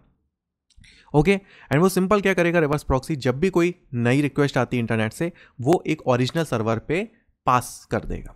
ओके, नाउ अगर आप सोच रहे हो, कंफ्यूज हो कि भाई इसकी क्या ज़रूरत है, तो मैं आपको कुछ यूज़ केसेस बता देता हूँ। जैसे कि पहली चीज़ है सिक्योरिटी, राइट। अगर आप देखोगे कि कौन सा सेटअप ज़्यादा सिक्योर है, मान लीजिए आपकी वेबसाइट में बहुत सेंसिटिव डेटा आप स्टोर कर रहे हो यूज़र्स का, अगर आप ओरिजिनल सर्वर को इस तरह से इंटरनेट से एक्सपोज कर दो तो ये ज़्यादा सेफ़ है कि ये वाला सेफ़ है, राइट। समझ सकते हो कि हाँ भाई ये वाला ज़्यादा सेफ़ है क्योंकि ये रिवर्स प्रॉक्सी एक दूसरा सर्वर इंटरनेट से एक्सपोज है, इस सर्वर पे हमारा कोई भी सेंसिटिव डेटा नहीं है। इसके अलावा कुछ और यूज़ केसेस हो सकते हैं, जैसे कि देखो अभी हमारे केस में तो स्टैटिक वेबसाइट थी, एक index.html, एक हमारी एक सिंपल सी वो एक वेब पेज था। मान लो आपकी जो वेबसाइट है वो किसी और टेक पे बनी हुई हो, राइट, मान लो जावा पे बनी हो, PHP पे बनी हो, या तो लाइक Node.js, जैसे कि अगर आपने नोड एप्लीकेशन चलाई है, ठीक है, तो वो 3000 पोर्ट पर रनिंग है, तो आपकी वो जो वेबसाइट है एज एन एप्लीकेशन रन होती है, तो वो एज अ बैकएंड सर्वर आप मतलब उसको ट्रीट कर सकते हो, और आपका अपाचे वेब सर्वर आपका रिवर्स प्रॉक्सी। तो अपाचे वेब सर्वर क्या करेगा, ये बाहर से रिक्वेस्ट को हैंडल करेगा और ये Node.js या तो आपकी जो रिएक्ट ऐप है उस पर, ठीक है, डाइवर्ट कर सकता है एंड सो ऑन। इसके अलावा एक और यूज़ केस है जो कि सबसे वैलिड है, मान लो अगर इंटरव्यू में पूछते हैं तो भाई लोड बैलेंसिंग। अभी मान लो एक सर्वर है, एक ही सर्वर आपका सारा जो आपका ट्रैफिक है हैंडल कर रहा है। मान लीजिए कि आपके बहुत ज़्यादा ट्रैफिक आ गया, तो आप अगर एक से ज़्यादा आपको सर्वर रखने हैं, इन दैट केस आप क्या करोगे? उस केस में भी रिवर्स प्रॉक्सी आपका यूज़ होगा एंड आपका सेटअप कुछ इस टाइप का देखेगा, जैसे कि रिवर्स प्रॉक्सी, क्योंकि एक सिंगल सर्वर जो सारी रिक्वेस्ट एक्सेप्ट करेगा और ये मल्टीपल जो सर्वर है बिहाइंड द सीन वो उसको डिस्ट्रीब्यूट कर देगा। तो चलिए, आई होप सो कि आप रिवर्स प्रॉक्सी का कॉन्सेप्ट एंड इसके बेनिफिट्स तो समझ गए होंगे। चलो इसको करके देखते हैं भाई। तो इसके लिए हम लोग ना सिंपल रिएक्ट ऐप यूज़ करेंगे। तो सबसे पहले तो हम लोग करेंगे install and start the react app. Okay, पहले तो रिएक्ट ऐप स्टार्ट करते हैं एंड उसके बाद हम लोग रिवर्स प्रॉक्सी करते हैं एंड लेट्स सी, चलो मज़ा आएगा। तो स्टेप्स आप देख सकते हो, sudo yum इंस्टॉल Node.js। तो सबसे पहले Node.js को हम लोग इंस्टॉल कर लेते हैं। ये रहा हमारा EC2 इंस्टेंस। सिंपल मैं इसको क्लिक करके कनेक्ट कर लेता हूँ। ओके, सो सबसे पहले sudo yum install Node.js -y।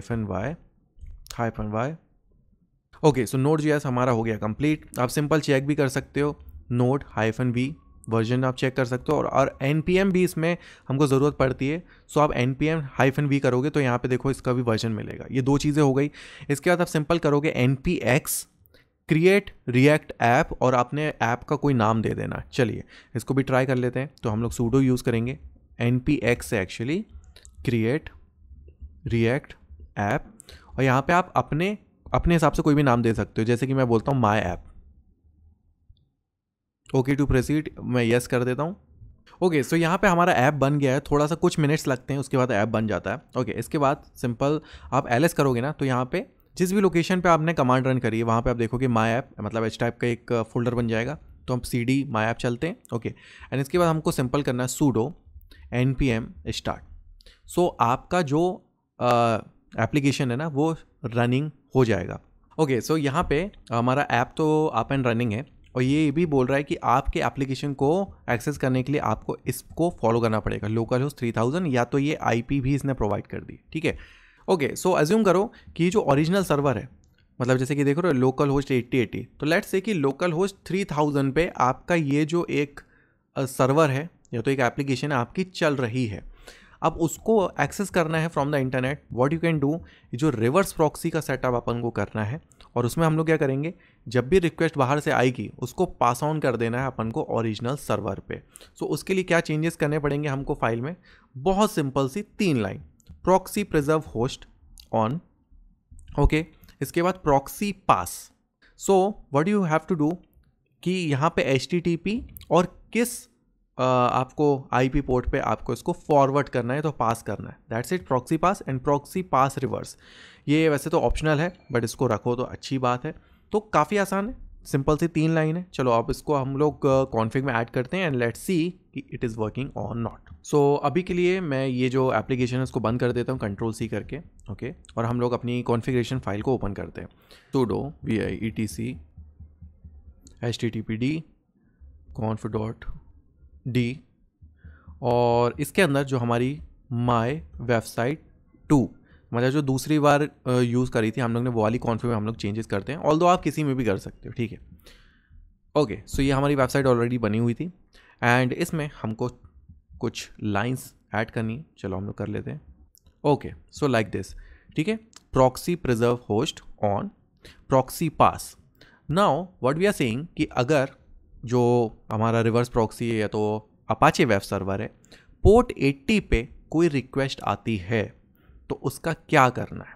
सो हम लोग सिंपल बोल रहे हैं प्रॉक्सी पास कर देना 12127, मतलब ये लोकल होस्ट हो गया। एंड इसके बाद सिंपल हम लोग कर देते हैं 3000 एंड इसमें भी हम लोग कर देते हैं 3000।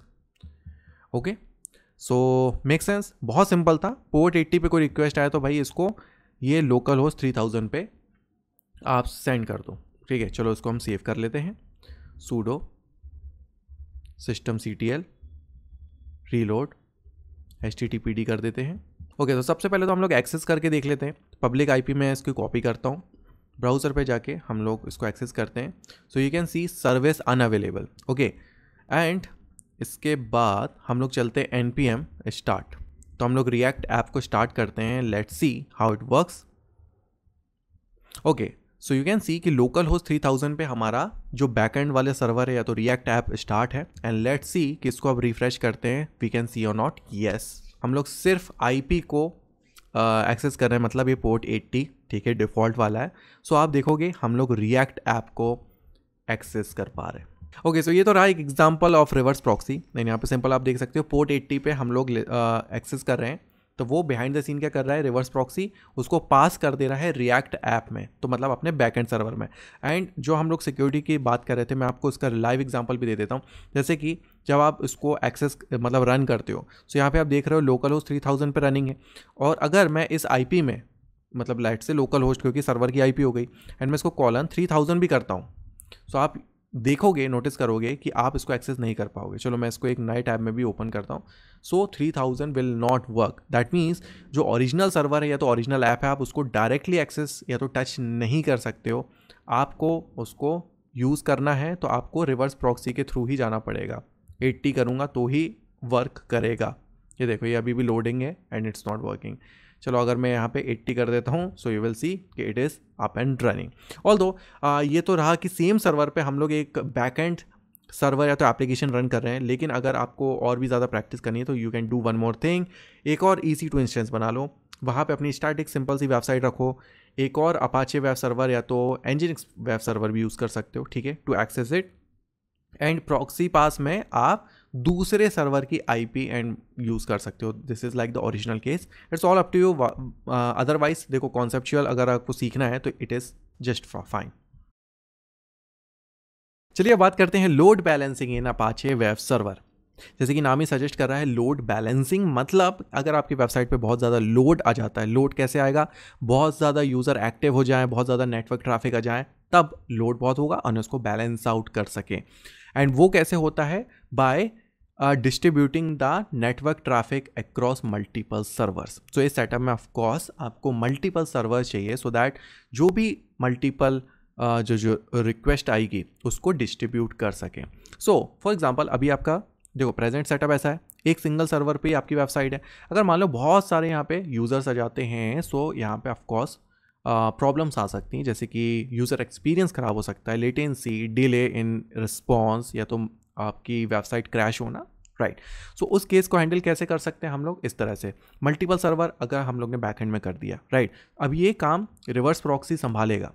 वो बाहर से जो भी रिक्वेस्ट आएगी, ये जो मल्टीपल सर्वर है हमारे पास, वहाँ पे वो डिस्ट्रीब्यूट कर देगा। ये चलिए एक आपका वैसे तो यूज़ केस हो गया लोड बैलेंसिंग का, कि भाई आपका जो नेटवर्क ट्रैफिक है वो डिस्ट्रीब्यूट हो रहा है, लोड बैलेंस आउट हो रहा है, ओवरलोड नहीं हो रहा है। सेकंड जो सबसे इम्पॉर्टेंट यूज़ केस है वो ये है कि अगर आपका सिंगल सर्वर पे डिपेंडेंसी है, मान लो इस सर्वर में कुछ प्रॉब्लम आ गई तो आपकी तो वेबसाइट पूरी डाउन हो जाएगी। अब आप क्या करोगे, लेकिन इस वाले सेटअप में जहाँ पे आपके पास मल्टीपल सर्वर है, इस केस में क्या होगा, अगर एक सर्वर डाउन भी हो गया, दो सर्वर डाउन भी होगा, तीसरा सर्वर तो स्टिल रनिंग है, तो आपकी website still up and running होगी।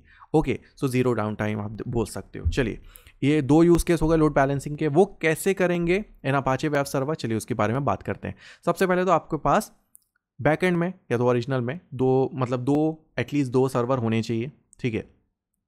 सो जैसे कि हम लोग ने रिएक्ट ऐप बनाया था, वैसे आप मल्टीपल ऐप, या तो मैं एक आइडिया देता हूँ, एक Nginx ऐप भी इंस्टॉल कर लो, एक कस्टम पोर्ट पे इनेबल कर देना, ठीक है। जैसे 3000 पोर्ट है उसको भी कस्टम पोर्ट पे कर लेना, तो दो हो जाएंगे। ओके, सो इस टाइप से कर सकते हो आइडिया। ऑल्दो मैं अपना सेटअप दिखा देता हूँ। मैंने क्या किया है, मैंने दो EC2 इंस्टेंस और बना दिए हैं। ओके, सो मल्टीपल सर्वर के लिए सर्वर 1 सर्वर 2, ओके। एंड जो हमारा मेन है वो अपाचे वेब सर्वर। अभी जो सर्वर 1 सर्वर 2 है, यहाँ दोनों सर्वर पे मैंने अपाचे वेब सर्वर इंस्टॉल किया है और एक स्टैटिक वेबसाइट मैंने वहाँ पे होस्ट करी है, तो एंड जिसको मैं एक्सेस भी कर सकता हूँ। जैसे कि सर्वर 1 है और मैं इसकी पब्लिक IP मैं एक्सेस करता हूँ, सो यू कैन सी कि दिस इज़ सर्वर 1, इस तरह से दिख रहा है। एंड इसके बाद जब मैं सर्वर 2 पे जाता हूँ एंड इसकी पब्लिक IP को मैं कॉपी करता हूँ, सो यहाँ पे you can see this is a server 2।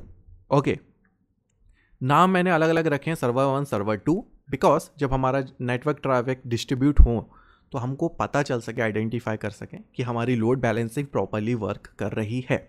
चलिए अब हमारा क्या सिंपल सा यूज़ केस है, जो अपाचे वेब सर्वर, जो हमारा मेन सर्वर है वेब सर्वर या तो रिवर्स प्रॉक्सी वाला सर्वर, इसमें हमको चेंजेस करना है सो दैट बाहर से जब भी रिक्वेस्ट आए नेटवर्क ट्रैफिक, तो वो सर्वर 1 एंड सर्वर 2 पे डिस्ट्रीब्यूट हो जाए, राइट। तो कॉन्फ़िगरेशन में हमको क्या चेंजेस करना है, चलिए उसके बारे में बात करते हैं। बहुत ही सिंपल सा चेंज है। अगर आप देखोगे वर्चुअल होस्ट ये हम कवर कर चुके हैं, प्रॉक्सी पास ये भी हम लोग कवर कर चुके हैं। अभी इसके बाद हमारे पास एक और एडिशनल जो ब्लॉक आ गया वो है प्रॉक्सी का। प्रॉक्सी ब्लॉक है, इसके अंदर बैलेंसर माय क्लस्टर इस टाइप से हम लोग ने यूआरएल टाइप बना दिया एंड यहाँ पे आप अपना कस्टमाइज नाम दे सकते हो। इस ब्लॉक के अंदर आपको क्या करना है, बैलेंसर मेंबर जितने भी आपके बैकएंड सर्वर हैं ये आप इस टाइप से ऐड करते जाओगे एंड बैलेंसर मेंबर के सामने होस्ट एंड आईपी या तो यूआरएल जो भी मतलब आपको सर्वर को एक्सेस करने के लिए यूज़ करते हो। Okay that's it. इसके बाद लास्ट में क्या है, प्रॉक्सी सेट मतलब लोड बैलेंसिंग मेथड, कि आपको लोड बैलेंस तो करना है मल्टीपल सर्वर पे, बट किस तरह से करना है वो भी आपको बताना पड़ता है। सो हम बोलते हैं LB method equal to by request. Okay, अलग अलग मेथड हो सकते हैं but by request is most commonly used, उसके बारे में थोड़ा सा बात करेंगे। ठीक है, एक बार सिंपल सा क्या किया हमने भाई, जितने भी मल्टीपल सर्वर थे हम लोग ने उसको एक ब्लॉक में बता दिया एंड उसके आईपी पोर्ट दे दिया। अभी जब भी इस रिवर्स प्रॉक्सी वाले सर्वर पे रिक्वेस्ट आएगी तो वो क्या करेगा, प्रॉक्सी पास मतलब वो रिक्वेस्ट को पास कहाँ कर देगा, बैलेंसर माय क्लस्टर पे। ये कहाँ जाएगा, इस ब्लॉक पे, और इस ब्लॉक के अंदर जितने भी सर्वर हैं वो 1 बाय 1 डिस्ट्रीब्यूट कर देगा। ऑफ कोर्स कंडीशन इज कि जिस भी टाइप्स हम लोग जो भी एलबी मेथड प्रोवाइड करते हैं। तो अब जो एलबी मेथड बाय रिक्वेस्ट जो मैंने यहाँ पे प्रोवाइड किया है इसका मतलब क्या होता है, चलो वो भी हम लोग कवर कर लेते हैं। By request equal to basic round robin method. Round robin मतलब 1 by 1, it rotate traffic across backend request by request. Okay, so क्या होगा, जैसे कि यहाँ पे हमारे पास 3 सर्वर है तो ये रिवर्स प्रॉक्सी क्या कहेगा, पहली रिक्वेस्ट ये फर्स्ट सर्वर पे, फिर सेकंड पे, थर्ड पे, फिर फर्स्ट पे, सेकंड पे, मतलब राउंड रॉबिन में मतलब यहाँ पे करेगा। चलिए तो वो हम लोग समझ गए। ओके, अभी हम लोग डायरेक्टली चलते हैं अपने प्रॉक्सी जो रिवर्स प्रॉक्सी वाला जो मेन सर्वर है उसकी कॉन्फ़िग में चेंजेस करते हैं। तो मैंने ये जो ब्लॉक है प्रॉक्सी एंड ये वाला कोड मैंने स्लाइड से मैंने इसको कॉपी कर लिया है। अब डायरेक्टली चलते हैं अपाचे वेब सर्वर जो मेन सर्वर है, इसको कनेक्ट करते हैं सो हम लोग उसको एक्सेस कर सकें। हम लोग डायरेक्टली कॉन्फ़िग में चेंजेस करते हैं, sudo vi etc httpd conf.d के अंदर जो माय वेबसाइट वाली जो कॉन्फ है मतलब जो पोर्ट 80 वाली उस पर चेंजेस करेंगे। ठीक है, ओके, सो इसमें हम लोग को क्या क्या रिमूव करना है पहले तो देखते हैं। ओके, सो ये 3 लाइन में डिलीट कर दे रहा हूँ, सिंपल डी। ओके, सो ये डिलीट हो गया। आई फॉर इंसर्ट एंड इसके बाद हम लोग यहाँ पे पेस्ट कर देंगे, राइट। सो आप देखोगे proxy, balancer my cluster and balancer member by request and सब कुछ ठीक है। यहाँ पे हम लोग को छोटा सा क्या यहाँ पे चेंज करना पड़ेगा, ये जो बैलेंसर मेंबर के सामने जो आईपीज़ हैं आईपीज़ को चेंज करना है। तो हम लोग सिंपल क्या करते हैं, ये पहले तो सर्वर 1 है इसकी आईपी को मैं कॉपी करता हूँ एंड उसको मैं रिप्लेस कर देता हूँ। तो ये हो गई सर्वर 1 की आईपी। सर्वर 2 की आईपी मैं कॉपी कर रहा हूँ एंड उसको भी हम लोग रिप्लेस कर देंगे।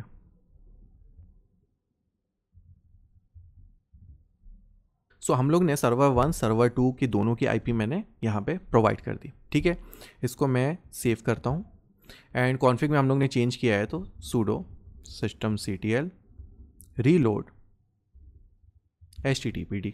अब इसको एक्सेस करके देखते हैं एंड लेट्स सी कि हमको क्या रिजल्ट मिलता है। ओके, सो अभी हम लोग ने लास्ट प्रीवियस में ये रिएक्ट ऐप किया था, अब मैं इसको रिफ्रेश करता हूँ एंड लेट्स सी। सो यहाँ पे आपको क्या मिलता है, देखो दिस इज सर्वर 1।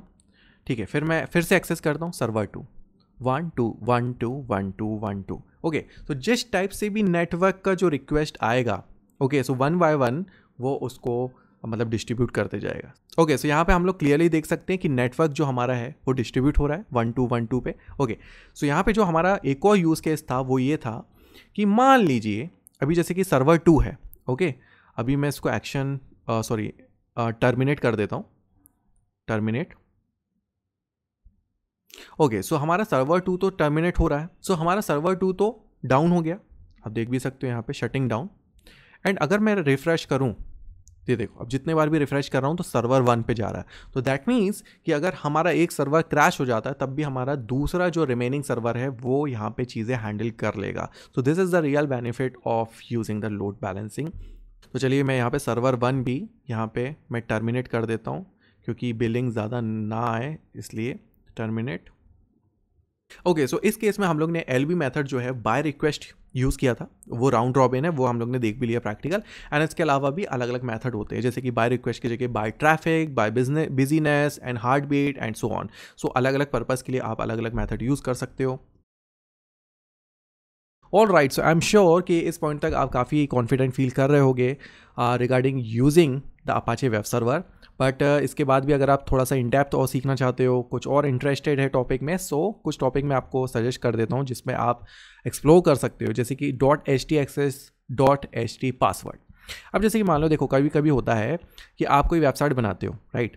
उस वेबसाइट में कोई एक ऐसा पेज होता है, कोई ऐसी इन्फॉर्मेशन होती है जो आपसे अपने खुद तक या तो कुछ अपनी इंटरनल टीम तक रखना चाहते हो, जैसे कि एडमिन पेज, राइट, कि जहाँ से आप चीज़ें कंट्रोल करते हो, लेकिन वो यूज़र्स को दिखनी नहीं चाहिए। Okay, so in that case आप क्या कर सकते हो, यहाँ पे ऑथेंटिकेशन, वहाँ पे बेसिक ऑथेंटिकेशन प्रोवाइड कर सकते हो। ओके, इससे होगा क्या कि मान लो अगर गलती से भी या तो कोई यूज़र उस पेज को ट्राई करता है, जैसे कि /admin, तो उसको वहाँ पे यूज़र नेम और पासवर्ड, ठीक है, पूछेगा, जो इन्फॉर्मेशन सिर्फ आपके पास होगी, ठीक है। तो उस पर्पज़ के लिए ये है, तो आप इसको ट्राई कर सकते हो। इसके बाद है बहुत ही बेसिक चीज़ें हैं, जैसे कि टाइम आउट्स। टाइम आउट्स क्या होता है, in a web server is the maximum amount of time the server will take wait for a specific event, जैसे कि receiving a request, back end response, completing a connection. जैसे कि देखो ये पूरा एक चेन चलती है, ठीक है। यूज़र ने कोई रिक्वेस्ट करी, वो सर्वर तक आया, फिर वहाँ से रिस्पॉन्स आया, राइट, ये से तो पूरा कंप्लीट चेन हो जाता है।